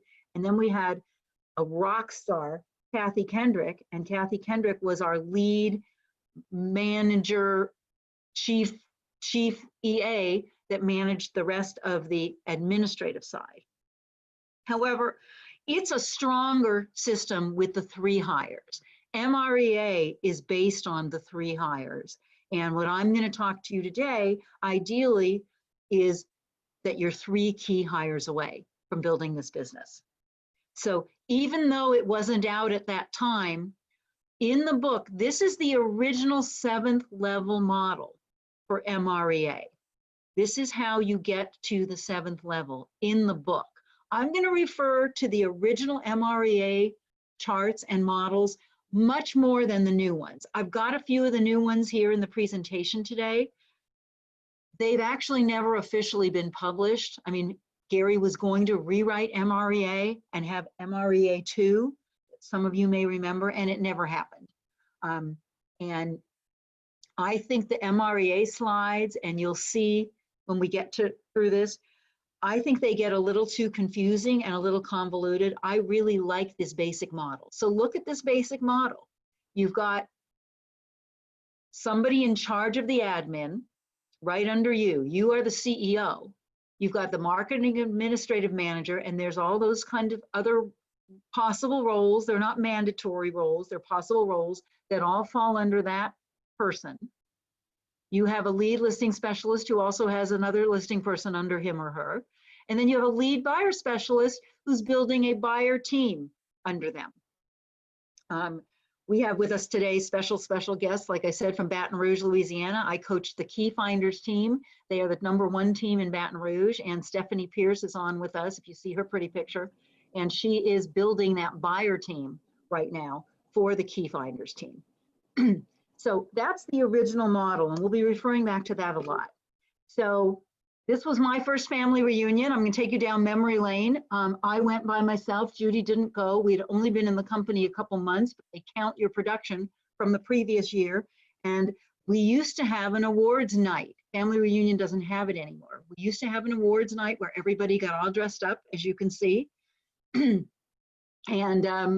the very top people would get called up on the stage and get their picture taken with the G-Man.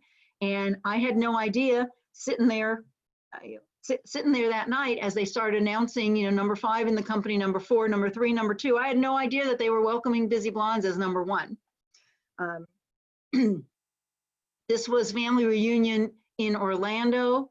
That's our listing partner, Jeff, for all of those years. I wish I had a picture of every year, and I probably do, and they just got lost somewhere along the way.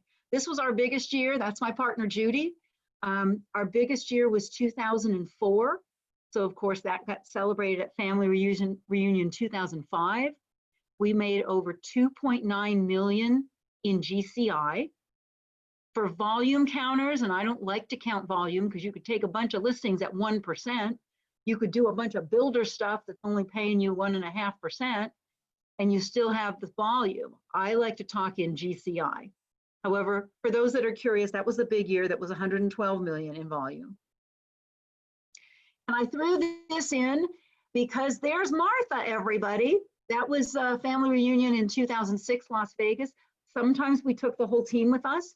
And whenever we were getting an award, any of the teammates that were with us always came on stage with us. And there's little Martha on the far right. Laura was with us a handful of years. Brad was with us over a decade. Josh was with us over a decade. And Martha would probably be running the Busy Blondes now if she hadn't moved back to Houston back in 2006. Here's 2007. Here's 2008. I can't really remember our production. So that's a little bit of memory lane. All right, now let's dig deeper into building your team. The first level, when we talk about the 7 levels of a team, the first level, and stay with me, everybody, don't say, oh no, now she's just gonna do the MREA slides. We just took an MREA class yesterday. I promise I'm gonna go deeper. First level is all you. See that? You're in charge of sales, you're in charge of marketing, you're in charge of everything administrative. The second level, you're still in charge of sales and maybe keeping track of some marketing. Basically, you're in charge of sales and the assistant comes on to do the other stuff. That's the original slide from MREA. There was a class that went on the road a few years ago called Build a Top Team, and I was one of the master faculty trainers flying around, and this slide is from that class. Here's what studies show us. A solo agent will spend roughly 40% of their time in sales. Look at that on the left.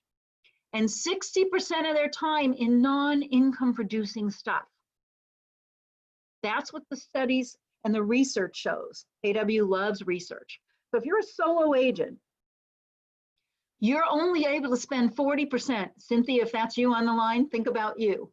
You're only able to spend 40% making sales because you caught up in everything else. Yet, if that agent joins a team, they get to spend 100% of their time on sales because the admin people are spending 100% of time on admin. So think about this 40-60 ratio. Let's say you were going to work a 5-day work week. That means you have 2 days that are productive and 3 days where you're doing non-income producing stuff, right? 40 and 60, 2 days and 3 days. If you had 3 more days of sales a week, how much more might you sell? So we got to get you some help as soon as possible. So the big question people ask, when do you hire your first assistant? This would be much more fun live. However, just think about this and you won't be raising your hands. When do you hire your first assistant? People will say that and ask that all the time. I think a lot of it is kind of organic. So let me ask, do any of you pay somebody do any of you pay a gardener?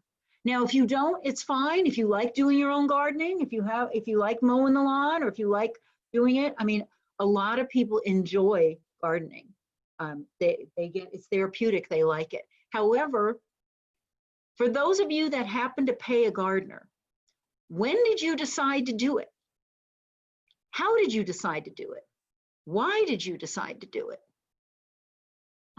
If anybody's willing to either speak to me or type fast in the chat box and tell us, why are you paying a gardener? I Do would it yourself. I would totally be paying a gardener because I don't like doing that stuff, and it would leverage my time so I don't have to spend a couple hours in my yard when I could be doing something else. Perfect, perfect. And a lot of people started out doing it themselves, and then they just realized it made more sense to pay someone. So next question, no judgment here. Is anyone on this call someone that pays a housekeeper? I have girlfriends that love to clean their own house. They're very compulsive about it. They get a feeling of satisfaction. I'm not one of those girls, as I said. I'm just not a domestic person. Look, my current husband, who I refer to as my last husband, because he's the best. My current husband, when we were newly married, I said to him, honey, take me somewhere I've never been. And he walked me into the kitchen. You're allowed to laugh. All right, so I asked the same question. For those of you that have a housekeeper, why or when did you decide to get a housekeeper? None of us did it. Most of us had our first apartment or wherever and did our own cleaning. But at some point in time, anybody willing to answer besides Martha, at what point did you decide to get a housekeeper? We've got over 60 people on the class. Somebody must be willing to tell me. At what point or why would you get a housekeeper? Anybody?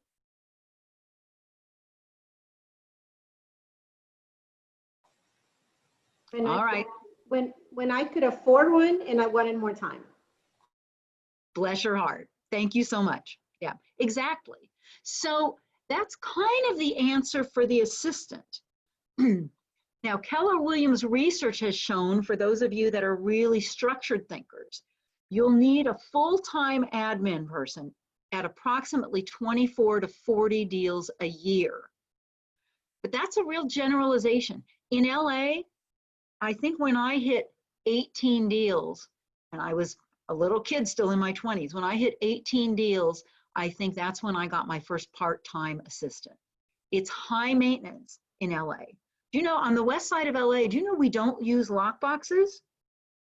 Martha, do you remember when you had to take a buyer out, how much trouble it was? Oh, she might have been taking care of something. Everything by appointment only. Just think about how long it takes to book all those showings and all the calls back. And no, I can let you in at 3 o'clock, but I can't let you in at 4 o'clock. And then you call the 3 o'clock people and say, oh, you know, can we come at 4 because another house can only let us in at 3. And just everything is high maintenance. It's still like that, but not as bad as it was then. Right. Yeah. It's still, some places are starting to have more and more of the by appointment only. If you're in a market that has lock boxes, thank your lucky stars and try really hard to not get into the trap of appointment only. We wouldn't have had the offers on this house so fast if, I mean, we put a lockbox on, and I come from a town where nobody allows a lockbox. Everything is personally shown. I'm like, hell's bells, a realtor's going to be with them. I don't think they're going to break anything, and I don't think they're going to steal anything, and I want people to get in and see the house. So this is the Keller Williams research that approximately somewhere between 24 and 40 transactions a year is when you'll need a full-time admin. I believe you may need help sooner. So here's what I'm going to teach you that MREA doesn't really talk about. Hire somebody part-time. And here's something else MREA isn't going to talk about. And I love Gary, love him, and he was my coach. However, he talks about that first assistant growing into being your lead right hand, you know, executive assistant, assistant executive, you know, for decades to come. I believe sometimes your first time person is just a runner. They're maybe not the be all end all, gonna grow with you and stay with you. I mean, it's great if they do. However, just look at all the stuff that a part-time helper can do that's not rocket science. And these kinds of people, we don't need to go through a 2 or 3 week hiring process. We can interview them once or twice and bring them on, as long as you know they're not an axe murderer. Most of the time, this person is someone in our sphere. It's someone's son or daughter. It's a neighborhood kid that's, going to college and just wants some kind of a part-time job. Look at what I wrote on the bottom, everybody. Here's the other thing I want you to take with you from this class. Don't be doing $11 and $12 an hour work. Sometimes when I start with a new coaching client, I'm a dinosaur. I make them carry a legal pad around with them in their car. And I tell them for the next week, every single thing you do that could have been done by a low-level paid person, and I don't mean low level as an insult, someone is stupid or not worthy. I just mean that you guys are high level. You're the realtors. You make the bucks by selling houses. That's where we got to put our time, not on doing all this stuff, business and personal. So I'm going to encourage that you hire your first assistant as soon as you can afford to, as soon as you are busy enough. And this is a little repetitive. Your personal assistant should do a lot of personal things for you. If it's the end of the day and you're going out of town tomorrow, and you got to leave because you got to run over and pick up your dry cleaning, or you got to run to the pharmacy and pick up your prescription, send the assistant, stay there, make a handful more calls, follow up on some lead gens. It could mean a listing appointment when you get back from your vacation.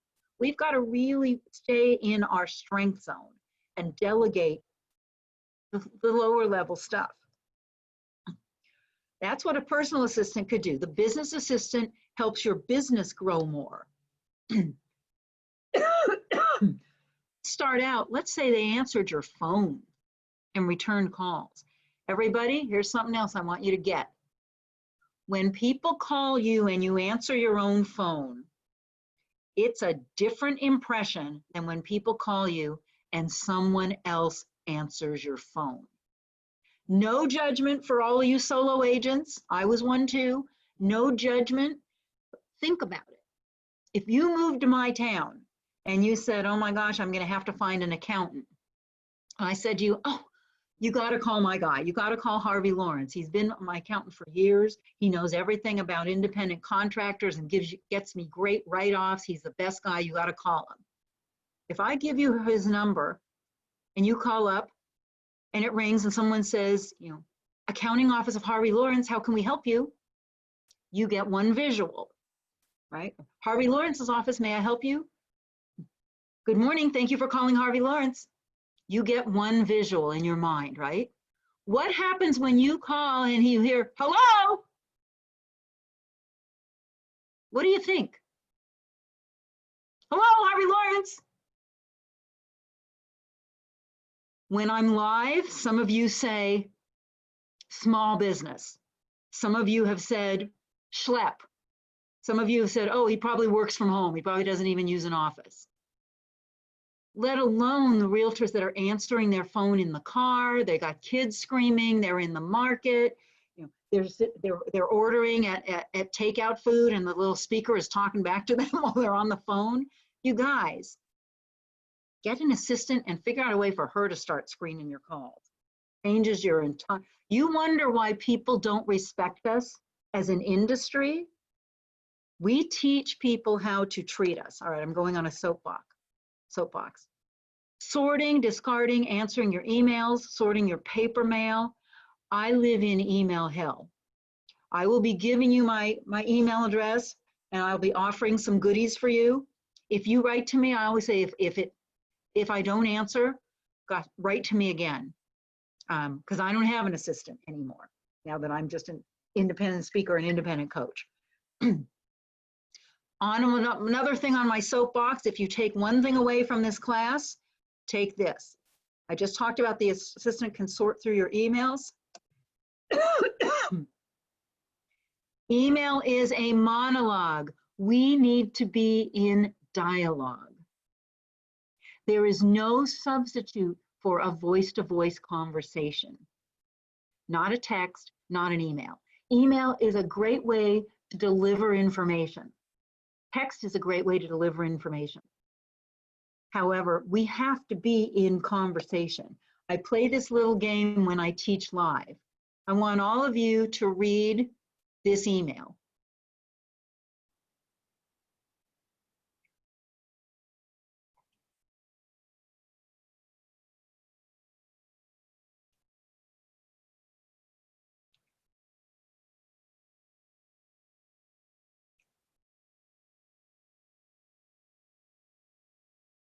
Now I want all of you, please type into the chat box. Just reading that, how many of you think the seller is mad?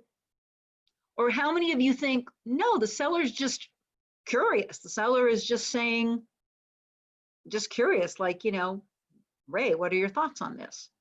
Type into the chat box, seller is angry or seller is mad, or type into the chat box, seller is asking a question, seller is just curious.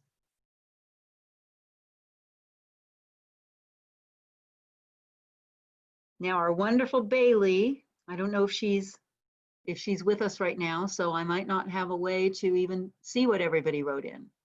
My point being, if we were in person, I'd have you raise your hands. It's always 50-50. Half of you read this and there's a tone in your head. Half of you read it another way with a different tone in your head. So someone speak up. What's my point here?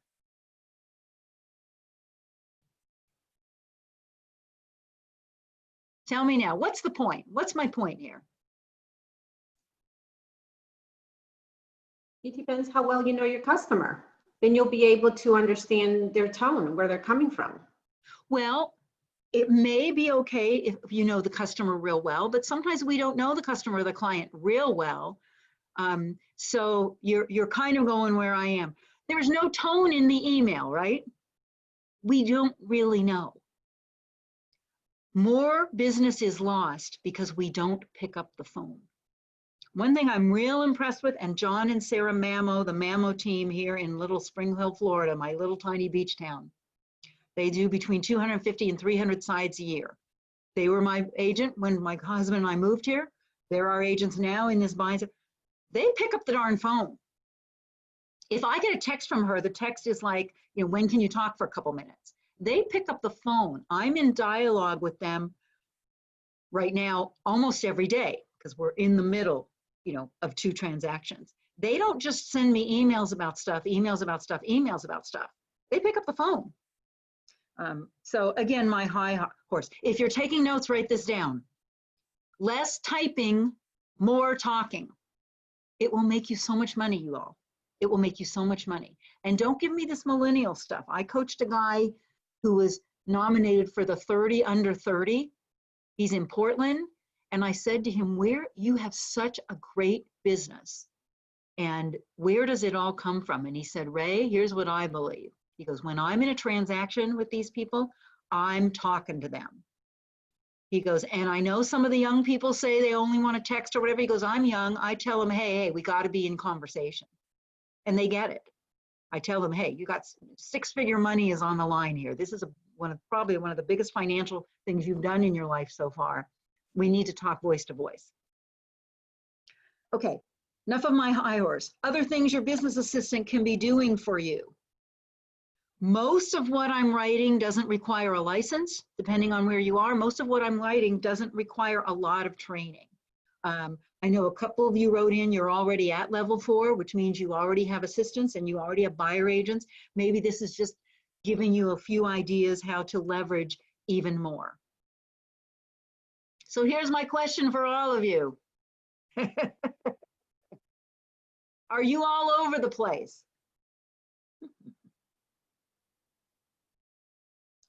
Where do you need help? I'm going to only give it a few seconds because this doesn't see a very verbal group. I would love a couple of you to just give me an aha about this and say, wow, if you had just a low level, reliable little person, 10 bucks an hour, 12 bucks an hour, it depends on where you're living. What would you have them do? What are you doing now that really it's not worth your time? It's important to have it done. Anybody just want to yell out an idea or two? Well, hopefully your wheels are turning. Hopefully your wheels are turning. Okay, where do we find this assistant? We put the word out everywhere. And I'm not gonna lie, it's not easy to find talented people. My clients that are on the the class, I keep wanting to say on the call, but my clients that are with us today, they know it. If you were to be a little bird or a little bug and sit here in my office and hear me on calls all day, I am rarely talking to you, my clients, about a script to get a price reduction.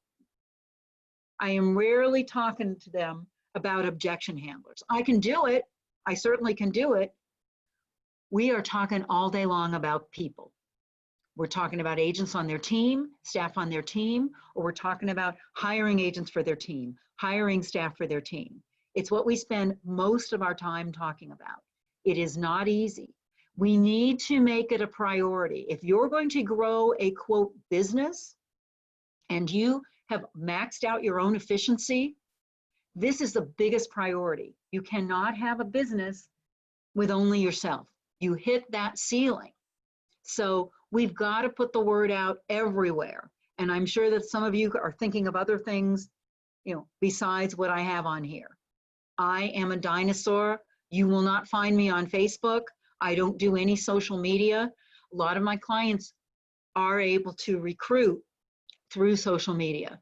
So good for you. It cannot be a secret. We've got to ask everybody. I will tell you, I think some of the best hires in addition to this list are agents right now that aren't making a good living. There are people with a real estate license. They know how to spell MLS. They understand what a home inspection is. They understand what a loan contingency means. They understand appraisals.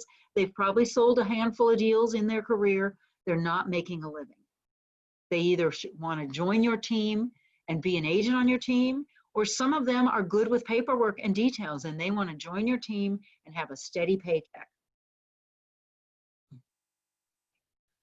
Hiring your assistant, I do recommend the career visioning process. I'm one of the trainers for that. It was a very high bar to get certified to teach career visioning. It gives a complete roadmap to the hiring process. It has job descriptions, interview questions. I love the KPA. I also believe an initial disc can be very helpful. Training your assistant. Hey, everybody, if you're hiring someone with no real estate no real estate experience, my heart goes out to you. I highly recommend you, and I know try is not a bold word. I highly recommend you do your best to find somebody with experience. And either way, we cannot afford to be full-time trainers. There's videos. If there are any guests, and sometimes we have guests that are non-KW, so you don't have KW Connect, but there are classes, there are courses at the local board, at the MLS, there's a million kinds of videos. Use leverage. There may be another assistant at your market center, that at your real estate office, that would love to make a little bit of extra money. Ask if they'd be willing to sit and train your assistant. And your day is going to get longer. Tony DeCello has a quote, Tony DeCello has a quote, when you hire help in the beginning, your day does not get shorter. It gets longer. Plan on spending another couple hours a day. If you've hired the right person, pretty soon your day will get shorter. Your day will get easier. For those of you that are part of KW, Monica's class rocks. It's, I think, $199. Is it $199 a month for 6 months? I think it is. I think it might be like a $1,200 investment or something. Her class rocks. Almost every high-level assistant on almost every team I coach has taken Monica's The Perfect Assistant course multiple times. Either way, you're going to need to commit a block of time each day. This is not hiring somebody, giving them the desk and saying, figure it out. Now, you want someone who's a self-starter and who's smart and who will be able to figure it out. And we've got to invest the time, everybody. There's no way around it. In the Millionaire Real Estate Agent book, page 161, it talks about hiring talent. I love this page. It talks about talent will push you. They share your goals. They know what they want or they're searching to know. It's not like, oh, this is just a job. What time can I go home? Talent is always raising the bar. Non-talent, everybody, will give you back pieces of the job. Big red flag. When I do this class for a big room of people and I get to this part, we can hear a pin drop. Non-talent starts to give you back pieces of the job. So Gary Keller talks about two types of talent. The cul-de-sac talent is someone who's limited. They can go no further, just like a cul-de-sac, right? Just like a cul-de-sac. It can only go so far. Gary recommends we find capacity talent. They can keep growing and expanding and taking on more and more. Here's something that you won't hear in an MREA class. Sometimes all you need is the cul-de-sac talent. Some people don't want to take on more and more and grow. I'm going to tell you about my Melinda. Martha, you remember Melinda? It's been a lot of years. So Melinda was my first assistant before I even partnered with Judy. I hired Melinda in 1988. I didn't partner with Judy until 1990. I hired her to do just those basic things. Basic searches on the MLS, running errands, putting up sold signs, making copies. Back then, what else did I have her do? Putting flyers in a brochure box. Just really basic things. Melinda stayed with us off and on. She got married, had a child, got divorced. Melinda stayed with us off and on until 2018, off and on. When I first hired Melinda, she was probably paid about $8 an hour back in 1988. By the time 2018, 20 years later, she was up to $16 an hour. She was cul-de-sac talent. We used to tell her all the time, Melinda, if you'd learn how to input in the MLS, we could pay you more. Melinda, if you would learn how to just go out and show properties to buyers and write an offer, we could pay you more. And she always said the same thing, I don't want more pressure. I like my job. I like my job. I don't want more pressure. But here's what a cul-de-sac talent will do. We had tent signs, those tent signs, and we'd put them up for open house, our open house tent signs. You'll see a picture of them tomorrow. Because we're going to talk a little bit about branding and the importance of your brand. Those signs break, right? Wind blows them over, cars run over them, they break. Those signs are expensive. So we had like a bunch of the broken signs, and we had our own mega agent office, our own space, and we had our own parking lot. Judy pulls in the parking lot one day, and little Melinda is out there in her overalls on her knees with a toolkit. And Judy walks over to her and says, what are you doing? And Melinda smiles. She goes, you know, I'm really caught up on all of my work. We're kind of slow right now. And you're always talking about how expensive these signs are. And we have this stack of the broken ones. She said, so I thought I'd bring in my toolkit and look, I'm able to fix some of these. Those signs were like $50 a sign. How much is that worth? That's what we're looking for, everybody. We're looking for whether they're cul-de-sac or capacity. We're looking for people that care about the business, want to do more, want to be of value to us. And we're always looking for talent. Even if you're a well-oiled machine, you have everybody in place, nobody's leaving, everyone's happy, you must always be looking for talent. Gary Keller taught us, me and Judy, he said, life is a revolving door. People get married, people get divorced, people get cancer, people have a loved one that becomes suddenly ill. And once in a horrible blue moon, somebody gets hit by a bus. He said, life is a revolving door. If you're going to run a team, a business of size and scope, you cannot afford to just wait until someone leaves. You always need to be talking to people. You always need to have people in the wings. A couple people that I coach do exactly that, and I'm so proud of them.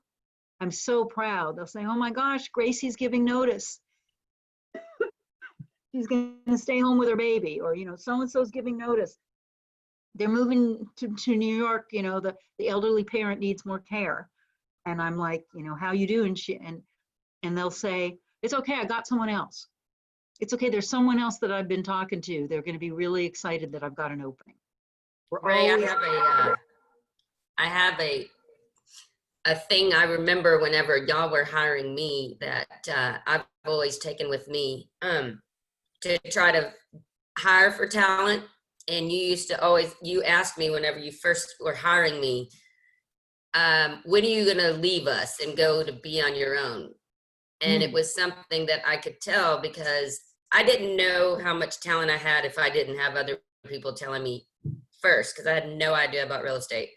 And so I thought about that in terms of, you know, it's hard to find good talent because it's hard to find people that will do business like we do. And when you're giving away your duties, it's, you know, something that I always think about. So are they someone that I think that would want to leave my team because I can tell they're really good at this business? Well, and there's two schools of thought. You know, Jeff, Martha, who you remember, Jeff, when he was running our business for a number of years, he would interview someone and sometimes we'd say, how'd it go? Or what'd you think? And he'd say, nope, she's too good. Nope, he's too good. He won't stay. I'd like all of us to develop a good enough business, a strong enough business, a big enough world where their world can be bigger too inside our world. You know, look, some people will leave, and you may be able to sense it in the beginning. And other people, they don't know what they don't know. And some people will leave. I mean, that's why we have the profit sharing line of our company. And ideally, if you recruited them, you sponsored them, and then if they do well afterwards, you know, you'll still get some compensation. However, I want to hire people that are even better than me. I'd love all of you to hire people even better than you. And the fear of them leaving, can we create a big enough opportunity where they don't want to leave? Stephanie Pierce, who's with us today for the Key Finders team, you know, Stephanie could build her own team. She's super smart. She's really attractive. She's been really successful. The Market Center asked her to be the productivity coach. She coaches other agents. I mean, she's a rock star. She could build her own team. However, Jeffrey and Carol, the leaders of the Key Finders team in Baton Rouge, they have big picture thinking for their business. And they're creating a big enough opportunity where it's too much trouble to go build your own team. You can jump on a train that's already rolling. So it's how do we create enough opportunity? And still knowing that, and they talked about this at Mega Camp, some people are going to leave. Well, you just hit a really good point to building a team where people want to stay. Now that's what's very key to a good team, and that's hard to find in the real estate world. Yeah, it is hard. And thank you, Martha. And Martha and I just got reacquainted. We haven't talked in years. One of her texts to me was, and I've heard this before, again, not to be a brag fest, but I just want to teach you guys as best I can. I've heard this before when people say, oh my gosh, these other teams are train wrecks. Like, oh wow, Ray, Judy, you really know how to run a good team. I was always happy there. You really cared about my success. But whatever it might be. So hopefully you're going to take away some nuggets about that. A great hire and the highest form of leverage, I believe, would be our Kathy Kendrick. Kathy was with us for 12 years. She had a license, however, she never wanted commission. Kathy is a high S. Those of you that understand the DISC scale, in Keller Williams language, it's not structured, high, I don't remember which word it would be. So S's are very stable, very loyal, and they are very security minded. They don't like the unknown. They don't like being on commission.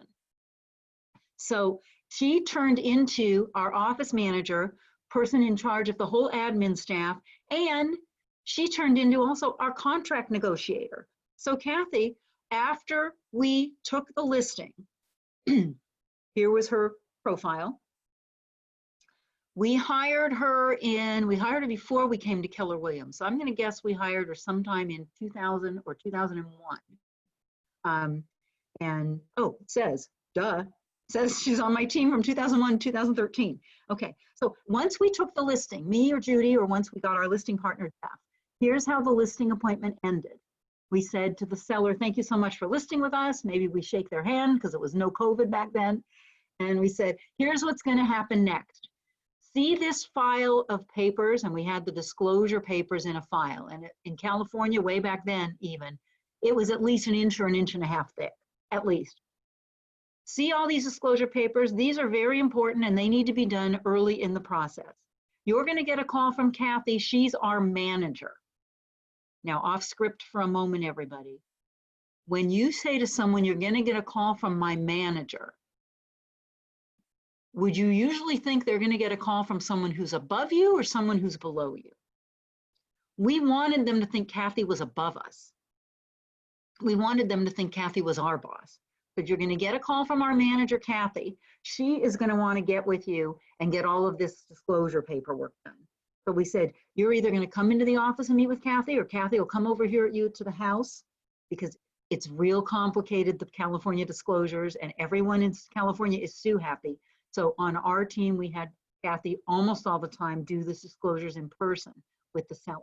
So after the listing was taken, she would meet with the sellers and do the disclosures. Once she did that, the sellers now had bonded with Kathy. A lot of times she did it at their house, where she even walked through the house. Otherwise, we took our whole team to walk through our new listings, our buyer team, and we always took Kathy. Kathy needed to see every listing.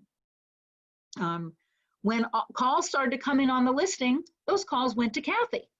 Now, Judy's name and my name are in the MLS, but we're not going to take all those calls and showing calls and question calls. They went to Kathy. When people started to write offers or ask about offers, when those calls come in, I need to talk to Judy or Ray. Well, they're not here right now. What can I do for you? We're thinking about making an offer on Elm Drive. Oh, let me give you to Kathy. We've got some questions about the house on Elm Drive. Oh, great, Kathy can help you. When the offers came in, who did the offers go to, everybody? They went to Kathy.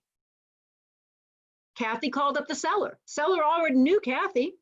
Kathy called her, hi, it's Kathy Kendrick from here at the Busy Blondes. Guess what? There's an offer on your house. Do you have time now to discuss it?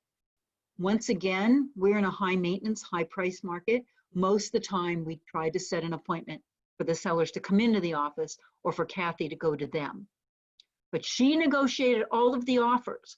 Once the property was under contract, she oversaw the physical inspection. You see the red at the bottom. She was fully in charge of the admin department. See, when Gary Keller was telling us for 50 or 75,000 a piece, when he said to us for 100 to 150,000 a year, we could hire a Harvard MBA that will run this business better than us. We actually tried that once or twice. It didn't quite work, but this worked. We thought, where else do we spend magnanimous amounts of time? What else is really time consuming? And it was negotiating offers. When you're in a low inventory market, you get multiple offers. We would get 4, 6, 8, 10, 12, sometimes 16 offers on a property. We're only getting one commission. And yet that's a lot of paperwork to go through. That's a lot of I's to dot and T's to cross and a lot of counter offers to do. We decided you're getting paid big money to put that sign in front of that house. You're bringing home the bacon when you take the listing. Everything else can be leveraged. Now, if we were in person, there'd be a bunch of hands with yeah buts. And I would love a few of you to do it with me now, through the chat box or through, oh, I see, Michael, you raising your hand? No, maybe not. If anybody wants anyone want to discuss this, I'm not telling you have to do this. You can build yourself a big team and you can still negotiate all the listings. This was wonderful leverage for us. Our biggest year, 2004, we listed and closed 104 listings. And then another almost 80 buyer sales. We listed and closed 104 listings. I can count on just a couple fingers how many times Judy and I were called into those negotiations. Once in a blue moon, a seller said to Kathy, you know what? Can you get Ray or Judy on the phone too? Very rarely. The clients, you've heard this about teams, the clients are looking for a certain level of service. It doesn't have to be you. It's our ego that feels like it's got to be me, me, me. So, all right. So level 2, you hire your first assistant, and we've talked about that a lot. The next level in the model is not a buyer agent. The next level, if you follow the model, is another assistant. Is anybody willing, in fact, here's the original one. So look at level 3, the third level, an agent, an admin, and an admin. That's level 3. Anybody willing to tell me, why do we say hire 2 assistants? Why don't we just say you've got one really good assistant covering the admin, now start leveraging your buyers? Somebody give me an answer. Why 2 assistants?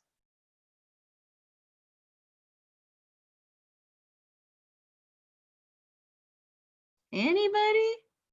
God, we're up to over 90 people in the class. Come on, we've got 90 people. Why 2 assistants? Why not just go to one, now start getting a showing agent or a buyer agent? Anybody? I have an 91? idea. Okay. I think that, the workload for the first assistant is overwhelming. And it's starting to come back to you as the principal. And you say, no, I'm not taking on those assignments. We need another assistant. Just the workload. It's a sign of success. Absolutely. If your business is really growing at this pace and you start to get to, they say that you need the full-time assistant at 24 to 40 deals. Now all of a sudden you're at 50 deals or 60 deals or 70 deals. You're going to hit a point where that assistant is now hitting overwhelm. And either like Michael, thank you for speaking up, either like Michael just said, either it's coming back on you or it's not coming back on you and it's falling through the cracks. Things are getting missed. So that's one big reason. If your business is growing, soon it's going to overwhelm the first assistant. The other big reason is we want you to hold on to that commission as long as you can. And when you are too deep, TWO, the number 2, Gary says, if you don't want the job back, make sure you have at least 2 people in that role. Because now you have a real security blanket. If they are somewhat cross-trained, you're not going to get that job back. One goes on a vacation, yeah, you may have to pitch in and help a little, but basically one goes on vacation, you pay the other one a little overtime. You protect yourself from getting the job back, and soon as you start hiring people to work buyers, you're giving up commission. Yeah, Michael? Oh, I thought you were waving at me. So one assistant, I mentioned it really quickly earlier. At least let's have one of them get a license. I believe everyone on your team eventually should have a license. Just allows them to do a little more and say a little more. But if at least one of them has a license, they can run out and show a property for you. So those are the reasons if you follow the model. Now, sometimes it's one full-time and then one part-time one. It may not be 2 full-timers, but the model is before you start giving away buyer commission, we want you to have 2 assistants. Here's the good news about hiring the second assistant, because I know some of you would be like, oh my God, it's so hard to just find the one. It was so hard to just train one. So read the slide. Ideally, your first assistant, ideally, should be able to take charge and manage the second one. Sometimes not. I've seen a lot of teams where the first assistant is very adequate, and I ask my coaching client, I ask the leader, do you see Melissa as having enough management, chops? Do you see her as having enough leadership gene or management gene to actually hire or oversee someone else? And sometimes my client says, no, she's really good at the paperwork. She's flawless with the checklist, but no, I do not see her in that role. In that case, we hire the second assistant to be over Melissa. We hire the second assistant to have that stronger gene. Because ideally, if you're building a big business, you've got to have that key admin person that can take ownership of everything administrative. Most of the time, your first assistant does it and is excited to do it. I remember I did a call with somebody's executive assistant, and the coaching client was on the phone, and the coaching client said, well, how does Melissa, let's say the executive assistant, how does Melissa know what duties to give to the new assistant? And I said, well, actually, that's up to Melissa. Melissa, you figure out the stuff that's lower level or some of the stuff you're not as good at, and you figure out which parts of the job, which duties, which tasks you're going to hold on to, and you figure out which duties and tasks you're going to train and oversee on the new person. If you asked me, what did Kathy Kendrick do? What did Stephanie do? What did Susie do? I mean, we had usually at least 3 admins. I couldn't really tell you because that was Kathy's wheelhouse. Kathy was in charge of the admin people. It was up to her to know that all the duties were being covered. What's our time here? Okay, level 4, showing agent or buyer specialist. First, before I go here, any more comments, questions, yes, ahas about what we've covered so far? We've got to have, I hope some of you aren't bored or mad like, oh my God, it's been 2 hours, it's been over 2 hours with this class, and she's just now starting to talk about hiring some other people to make sales on this team. I can't express to you enough how important the foundation is.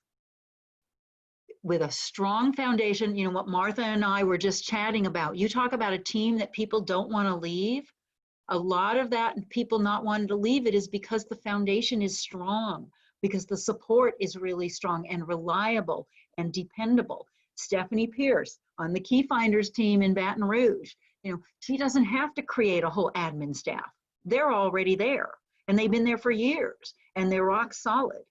So it all ties together, having this strong foundation. All right, so if you look at level 4, it says buyer specialist or showing agent. In the early days of MREA, we just went straight to a buyer specialist. Nowadays, Gary would like us to start people as a showing agent and have them work their way up, have them earn the right. This is the new MREA slide. It kind of has this lead manager, OSA, ISA kind of person. And then it has a second part where it's got the lead manager and then it's got the showing agents under there and all of that. I'm going to stick with the real simple model. Sorry that it's blurry, but I had to blow it up from the book. This is the real simple model of a buyer specialist, except even this model is kind of mistaken. It's got you supervising both admin people. That's okay. And it might happen in the beginning. Ideally, we want to stack it. Oh, you'll see it in a second. Ideally, you'd want your first admin person to be in charge of the second admin person. But in the beginning, you might have them both reporting to you. Okay, here's what I want you to understand about level 4, because people get real confused. Here, I'm going to make it very simple. At level 4, you are still taking all the listings. You're the listing person. At level 4, you leverage your buyer business. However, all the listing business is going through you. All you got to know. Level 4, you leverage buyers. Level 5, you also leverage listings. Real plain and simple. So how do we know if we're going to hire a buyer agent or a showing agent? Here are the questions to ask yourself. Buyer agent versus a showing agent. If you're going to be the one handing off the lead, if you're going to be the one doing the buyer consultation or doing it jointly with this person, this other teammate, Are you going to be the one helping select the properties? And are you going to be the one involved in the negotiations? If that is the case, you hire a showing agent or showing assistant.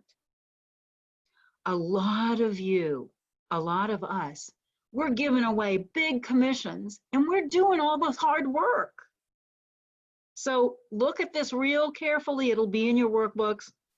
You know, if you're doing all the heavy lifting, you have a showing agent, and the commission is on average, it's negotiable, but on average, that showing person is going to get 10% to 25% of the commission.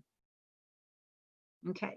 On the other hand, if the agent is converting the lead, if the agent is doing the consultation, if the agent is selecting the properties, and the agent is handling all the negotiations, now that's a full-on buyer agent. And this is going to blow your mind, so watch.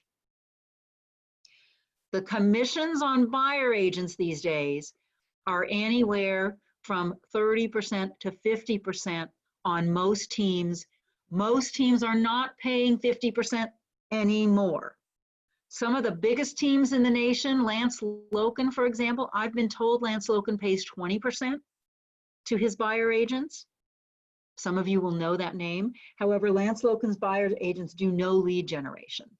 He's a machine. He's got all kinds of ISAs, OSAs that are setting those appointments. Most big teams, and we're going to talk about it, I don't know if we'll get to the profitability today or if that'll start our day tomorrow.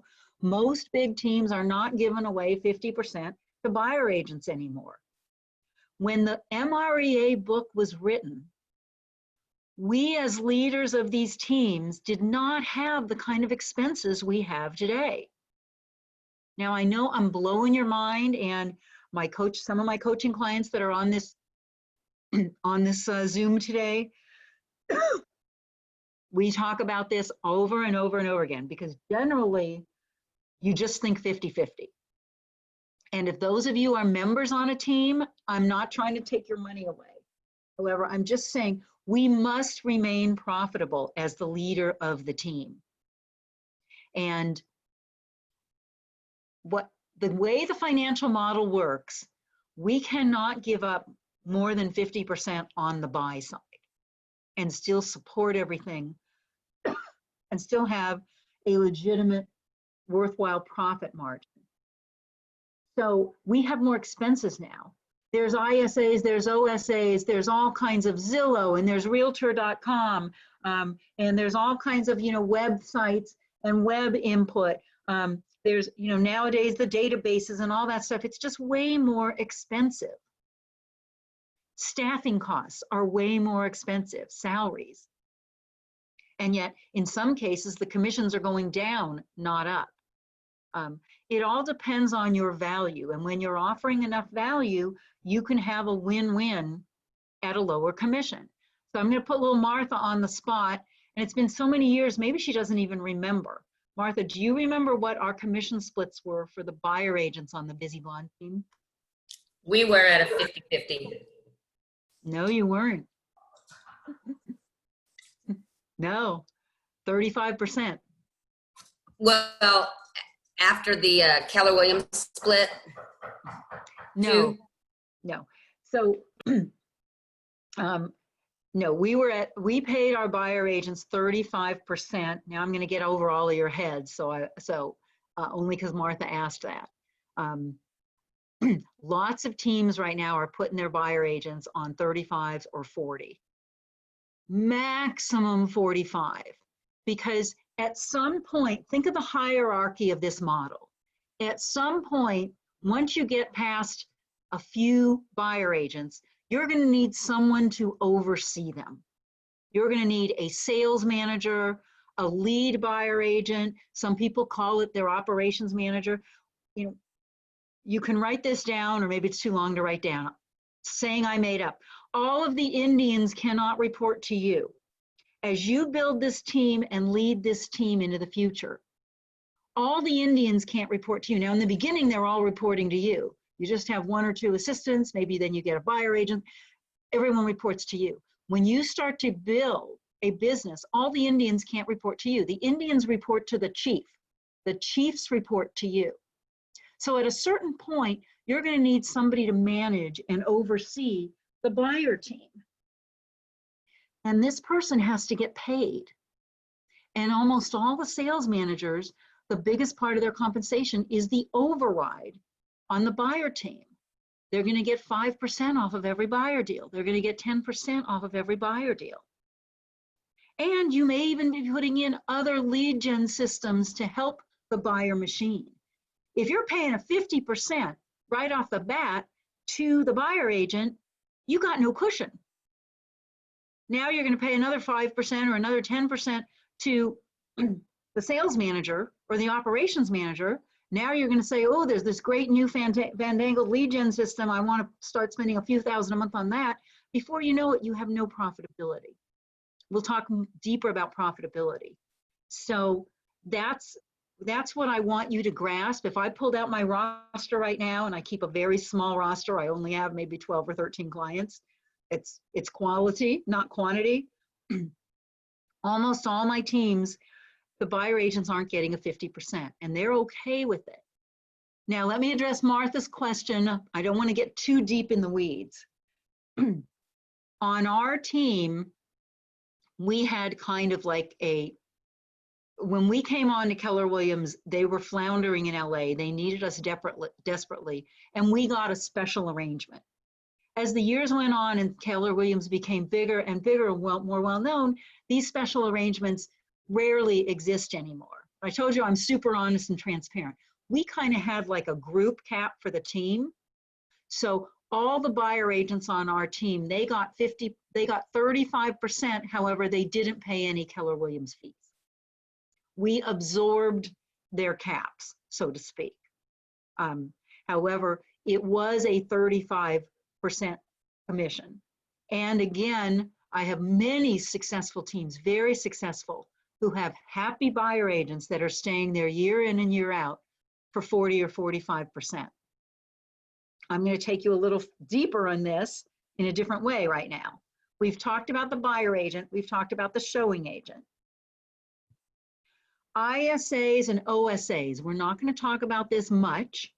That's the lead coordinator model.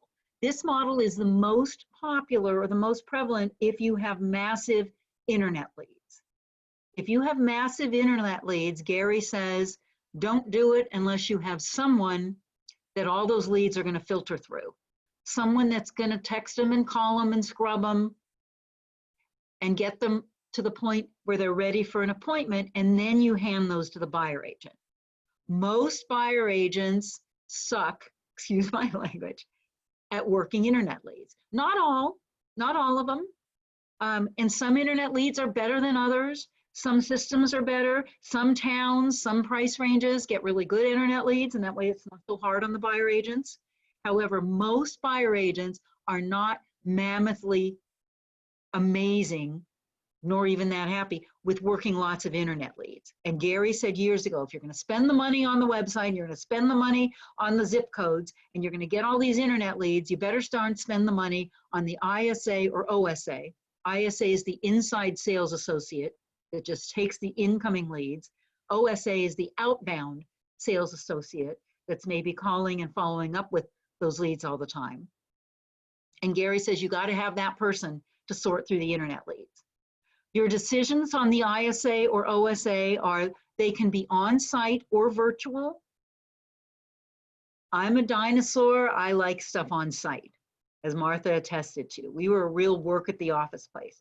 I would never hire someone virtually unless first they were on site for the first 30 or 60 days so I could hear them. I could oversee them and I could hear them. How are they talking? What are they saying? In some states, they have to be licensed. In some states, they don't.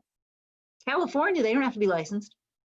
They can call up and say, I'm calling on behalf of the Busy Blondes. Have you had any thoughts of selling your house?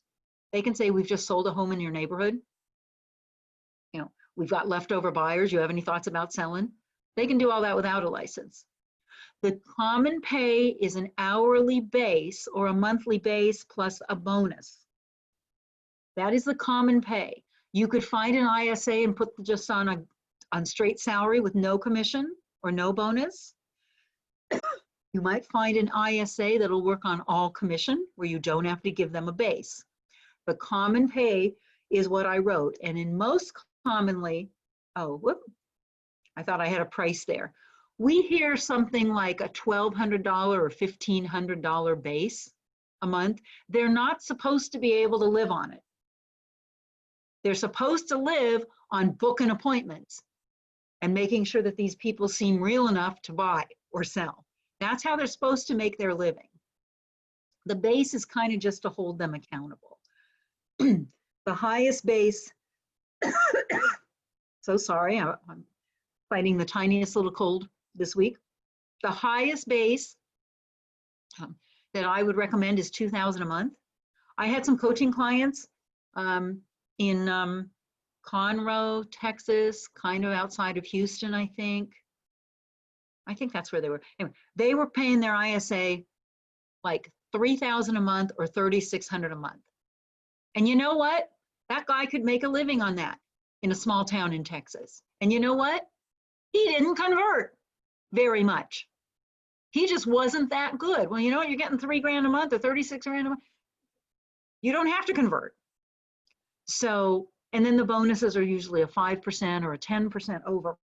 When you have an ISA or OSA, when you have someone that is coordinating the leads and setting appointments for your agent, the buyer agent works on lower commission. I had a coaching client, she redid her buyer agent contracts, and she had in there, in the event, I think she was paying him 45%, and she's had in there, in the event that at such time I ever hire an additional lead coordinator, if I ever hire an ISA, OSA, or lead coordinator, you understand your commission will become 40%.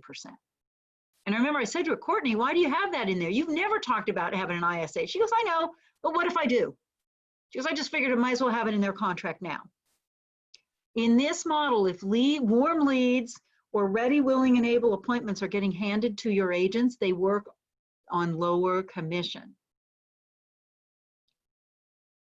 And we haven't found any agent that minds. And when Gary first came up with this model, most of the buyer agents were still getting paid 50.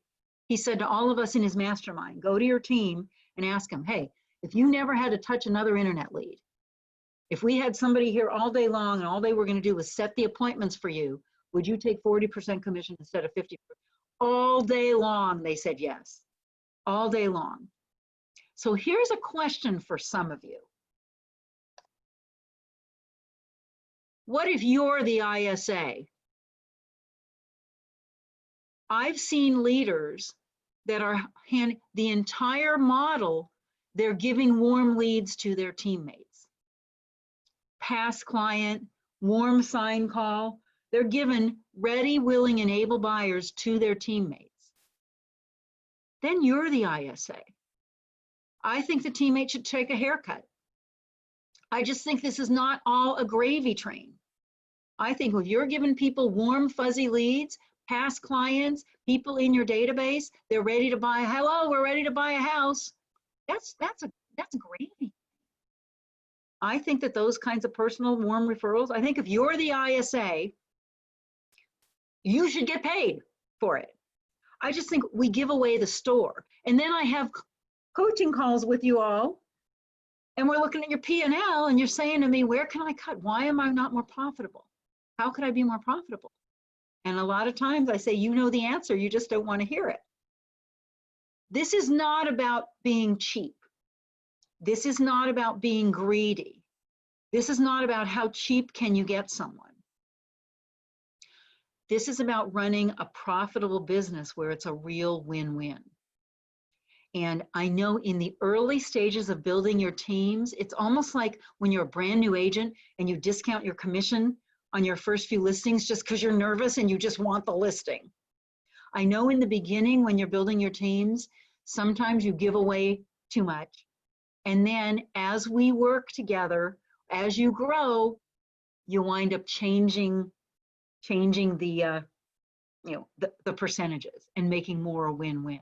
Look, in our early RE/MAX days, we had a sliding scale for our buyer agents because RE/MAX model, you rent the space, And if you're going to work from home, you don't even need to rent the space. RE/MAX model, you rent the space and you get like 95% commission or something. So we would start at 50, and then at a certain point, after a certain amount of sales, it went up to 60, and it finally went as high as 75%. We didn't realize until a lot of high-level coaching, we're losing money on every deal.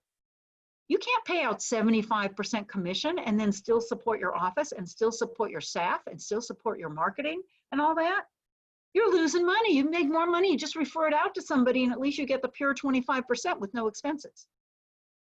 So it's a mindset and it's a value proposition.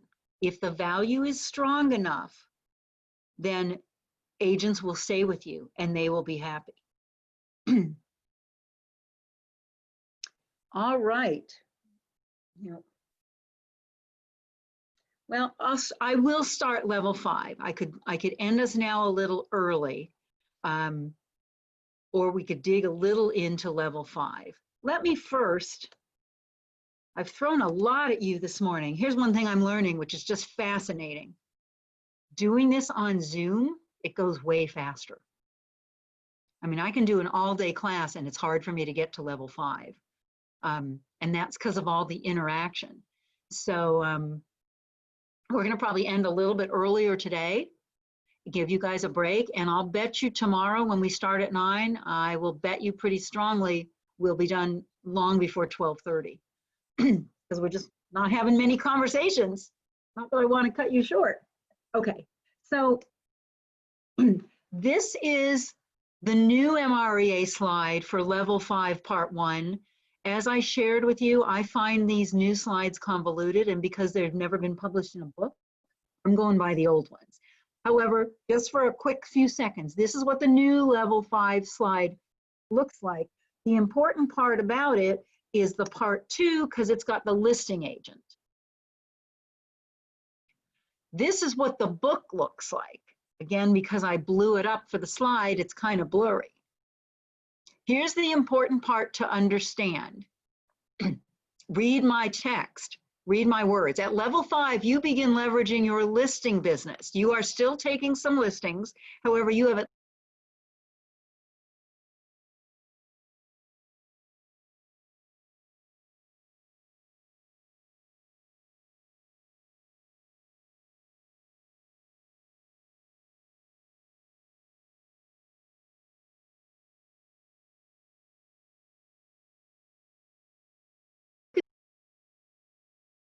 yell it out, want to make sure you're awake. In this diagram, who are those 3 admin people all directly reporting to? Who are they directly under? The agent. The agent, thank you. Yeah. I would rather they be stacked. They're about to become stacked as we move forward. However, here, you still only have 5 direct reports. And there's something in corporate, I don't know if it comes from Bill Gates or who it comes from, but they say you never want to have much more than 5 direct reports. Some places say 3 to 5. Again, the Indians report to the chief, and then the chief reports to you. So in this diagram, you've got 1 buyer specialist, although I wrote you'll likely have more. Now you've brought on the seller specialist, and you've got 3 admins. I drew some better diagrams. Excuse me.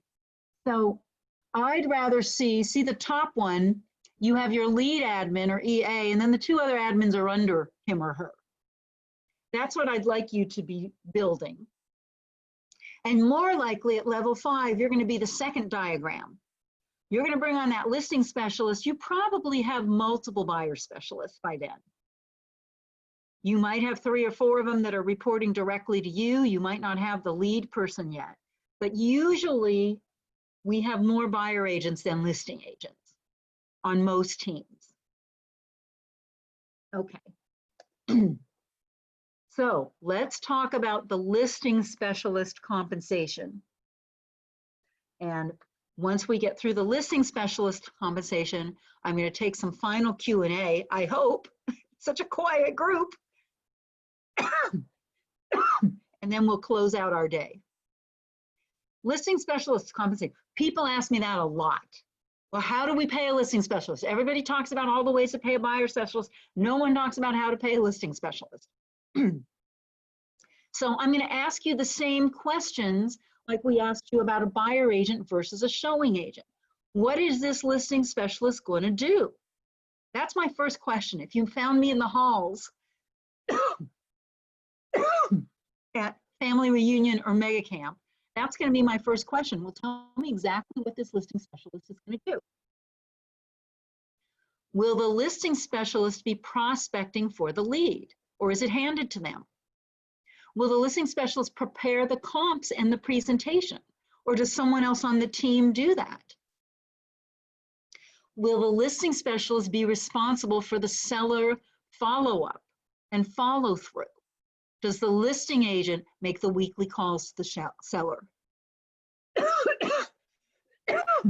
Showing feedback, price reductions, is all of that work being done by the listing specialist? Some teams it's not. Some teams have it very heavily leveraged, where the listing specialist gets an appointment. Okay, you're going to see the Smiths on Friday. Here's the file. It's all been prepared. Here's your CMA. Here's your, here's our marketing information. Here's all this. And then once the listing is taken, it gets handed off, and there's a staff person that does the seller follow-up. And here's another important one. Is the listing specialist handling the negotiations? Because that's time consuming, that's work. Or do you have a team like I had, where we have someone that handles the offers and counter offers? My husband has a great saying, the devil is in the details. Don't just say, well, tell me how much a listing specialist. It's never, I'll get an email, and I love that our company is so giving. It's just hard. A stranger will email, oh, my team leader said to email you, I just need to know how to pay a listing specialist. Like, it's a long conversation. It's not a 2-minute answer. Okay.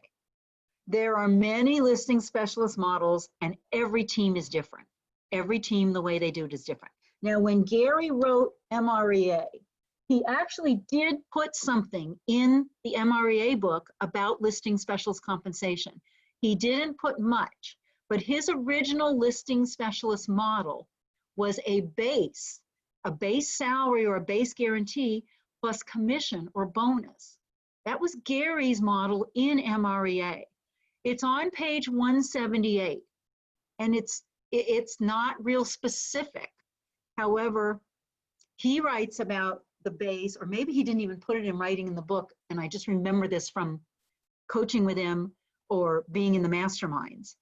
He talked about a base of between 40 and 60,000 a year, and then a 10% bonus on commission.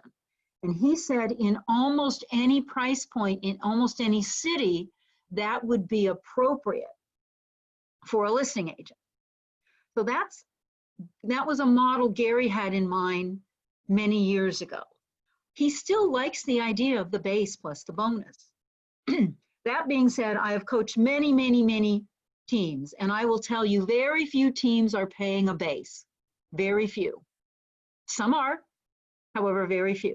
I coached one gal on the East Coast. She paid $2,000 a month as a base and then 25% commission to her listing gal. Very few people are paying a base. Most listing agents, just like buyer agents, are being paid on straight commission. Some teams are doing it a 2-tiered scale. Some teams are doing maybe 35% if it's a lead that the listing specialist obtains. If the listing specialist prospects, networks, doing all that, some teams will pay 35% if the listing specialist brought it in, but they'll only pay 20 or 25, like Lance Loken, if it's a team lead. Because working a lead, the sticky wicket in our business is finding the client, right? Finding that buyer that's really serious and really cooperative and ready to buy.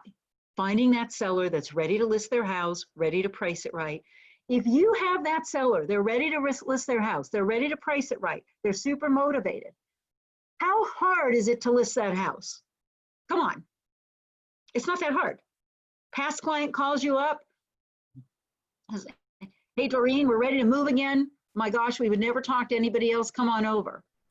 That's not a stressful appointment. So the maximum commission for listing specialists, we coach maps or no maps. Maximum commission for listing agents is 35%. That is because there's way more leverage on the listing side. Think about it. When you get a listing, and it goes in MLS, the entire real estate community goes to work trying to sell it. Think about it. I'll say it again. You get a listing, quote, goes in the MLS, the entire real estate world goes to work trying to sell it. You get a buyer, you go to work all over the community. You go to work trying to get that buyer into a property. The listing side is much more leveraged on an efficient team. The listing agent is not usually the one, the listing agent usually is not the one that's going to take all the photos. They're not the one that's going to design the flyer. They're not the one that's going to order the sign up. They're not the one that's going to upload it to MLS. They're not the one that's going to proof it in Zillow and Realtor.com and all those other places. They're not the one that's going to have to upload it somewhere else special. They're not the one that's going to create the virtual tour. On a lot of teams, the listing agent isn't even the one that's going to go there and meet the stager or go there and meet the painter for the estimate. A lot of teams, the listing agent just takes the listing and hands the file over. So I want all of you to write this down. I'm so impressed that I'm keeping all your attention, although maybe a lot of you are sleeping or doing emails, but I can't believe we got over 90 people on the call. It's awesome. So NAR did a study, National Association of Realtors, they did a study on how many hours on average an agent will spend with a buyer from the first contact with that buyer to getting that buyer pending. Nationwide study, how much time does an agent spend with a buyer from the first contact with that buyer to getting the buyer pending? I don't think anyone's monitoring the chat. Otherwise, I would ask all of you to just put in a number. Anyone want to just yell out a wild guess? National average, how many hours? First contact with the buyer to get that buyer pending. All right, so I'll let you write it down. Somebody said 40? Yes. Okay, and that was higher. I kind of agree with the 40 because right now it's really hard. Right now the inventory is so low and so many buyers they write offers and they don't get the house and then they got to find another house. So this stat may be a little bit different now because of the low inventory and COVID. The national average was 16 hours. Now, I have a new client who works a lot of buyers and her buyer agent is awesome with buyers, and her guess was 10 because she says all along, they're just super, super efficient with the buyer. The national average is 16 hours from first contact with the buyer, this is from NAR, till the buyer is pending. They also did the same study on listings. Now, I don't know how many of these agents were on teams or not teams. I'm going to guess that if it was a whole national study, a lot of them were on teams and a lot of them weren't. But the national average, a seller from first contact with that seller to getting that listing pending. Anybody want to guess how many hours that was? I'm going to guess 32. Way less. 3 hours, 2 hours, 6 hours. Okay. National average was 16 hours for a buyer. Well, if you think about it, if you think now again, I'm not, some houses, oh, it was, the house was an hour away, it was a long drive, or, oh, I had a really, really analytic, nervous seller. I was there 3 hours just taking the listing. But if you figure your average listing appointment somewhere between 1 and 2 hours, I would hope it's not 2 hours. Around here in this town, I'm friends with a couple top agents. They say an hour to an hour and a half. Then in most cases, most of the showings are done with a lockbox. I don't know if these agents are doing a lot of seller feedback. A lot of seller feedback now is actually done by technology, some of these showing systems and services, and then some negotiation and you get the seller pending. The national average for a buyer, 16 hours from first contact with that buyer until the buyer goes pending.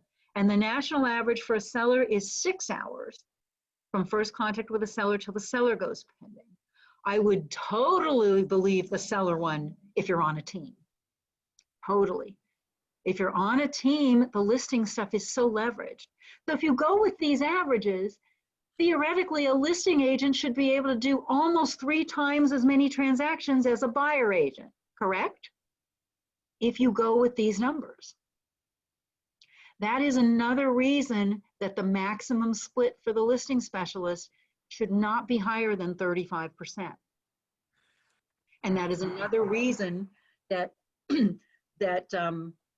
the commission for buyer agents is sometimes a little bit higher than it is for listing agents. Let me put it to you one other way. And look, if you're a buyer agent on this call, make no mistake, I think being a buyer agent is awesome. If you're on the right team and you have the right training, you can make a great living as a buyer agent. I mean, little Stephanie Pierce from Baton Rouge, she's as sharp as she could go out, be a listing agent. She's really good with buyers. She's really good with overseeing other agents with buyers. And, it's awesome. That being said, let me ask it another way. If you're an agent and you got 10 buyers today, and every single buyer needs to be under contract within the next week, is that easy to do? Yes or no?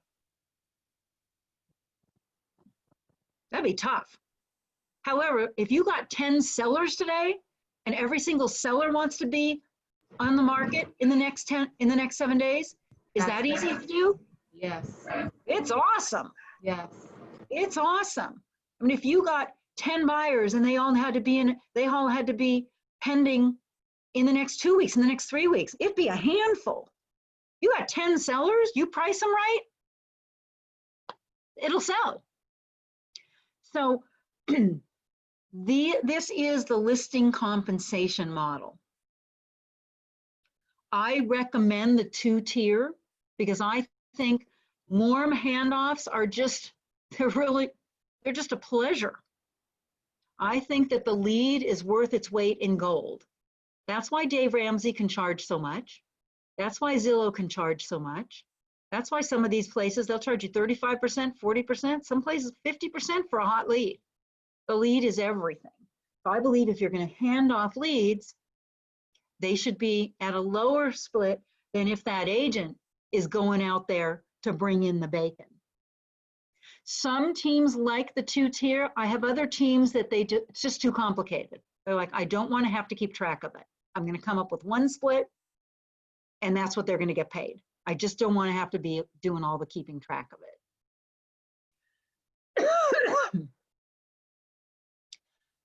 So I'm going to end with this one. Level 4 and level 5, you could rate yourself. And when I'm in a big room, it's really quiet now, really quiet. On a scale of 1 to 10, how well are you following the compensation models for sales agent on a team? It gets really quiet. So at this point, I'm going to ask for any Q&A. I would so appreciate it. You're all so quiet and there's so many of you. Anybody have any kind of a question that you're willing to ask?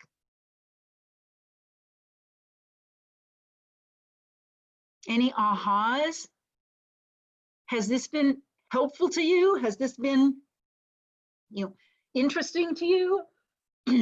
Yes, this course has been amazing. As a new agent, there's a lot of takeaways on your best practices and things to learn. So thank you.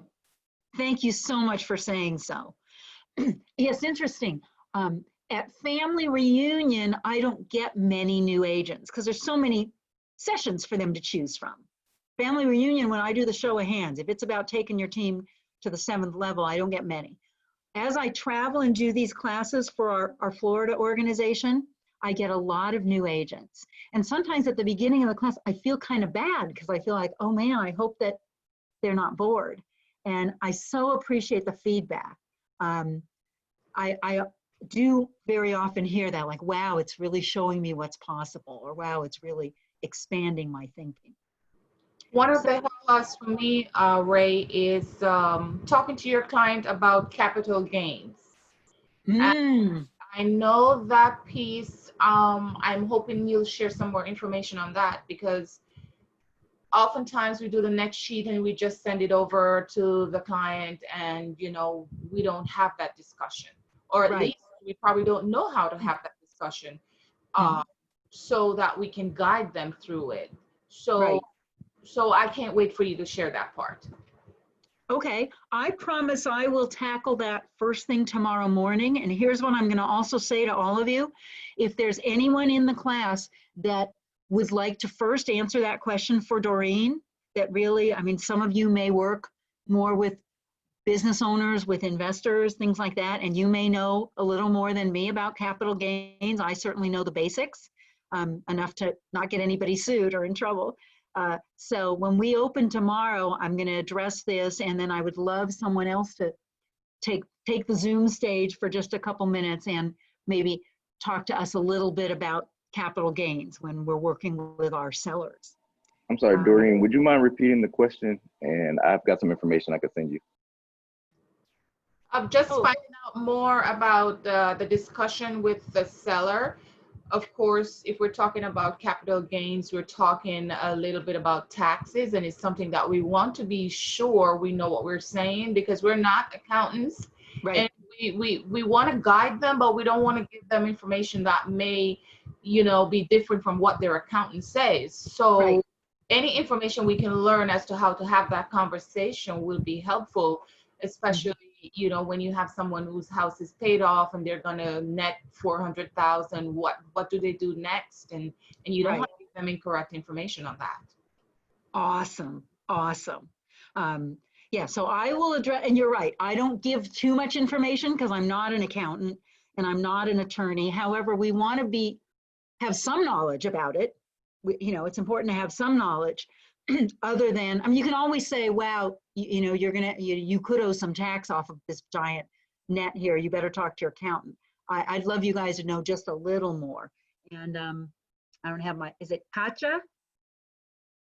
Oh, no, it was a man. It was somebody else. Someone offered to send Doreen some information. Maybe it's someone right there at your market center. No, that was me. Great, awesome. Thank you. So at this point, are either of my helpers still on? Bailey or one of you is? Yep. Okay, let's the two of the rest of you can go, and I'll say goodbye and thank you for being here. Let's log in a little earlier tomorrow and make sure that I have the power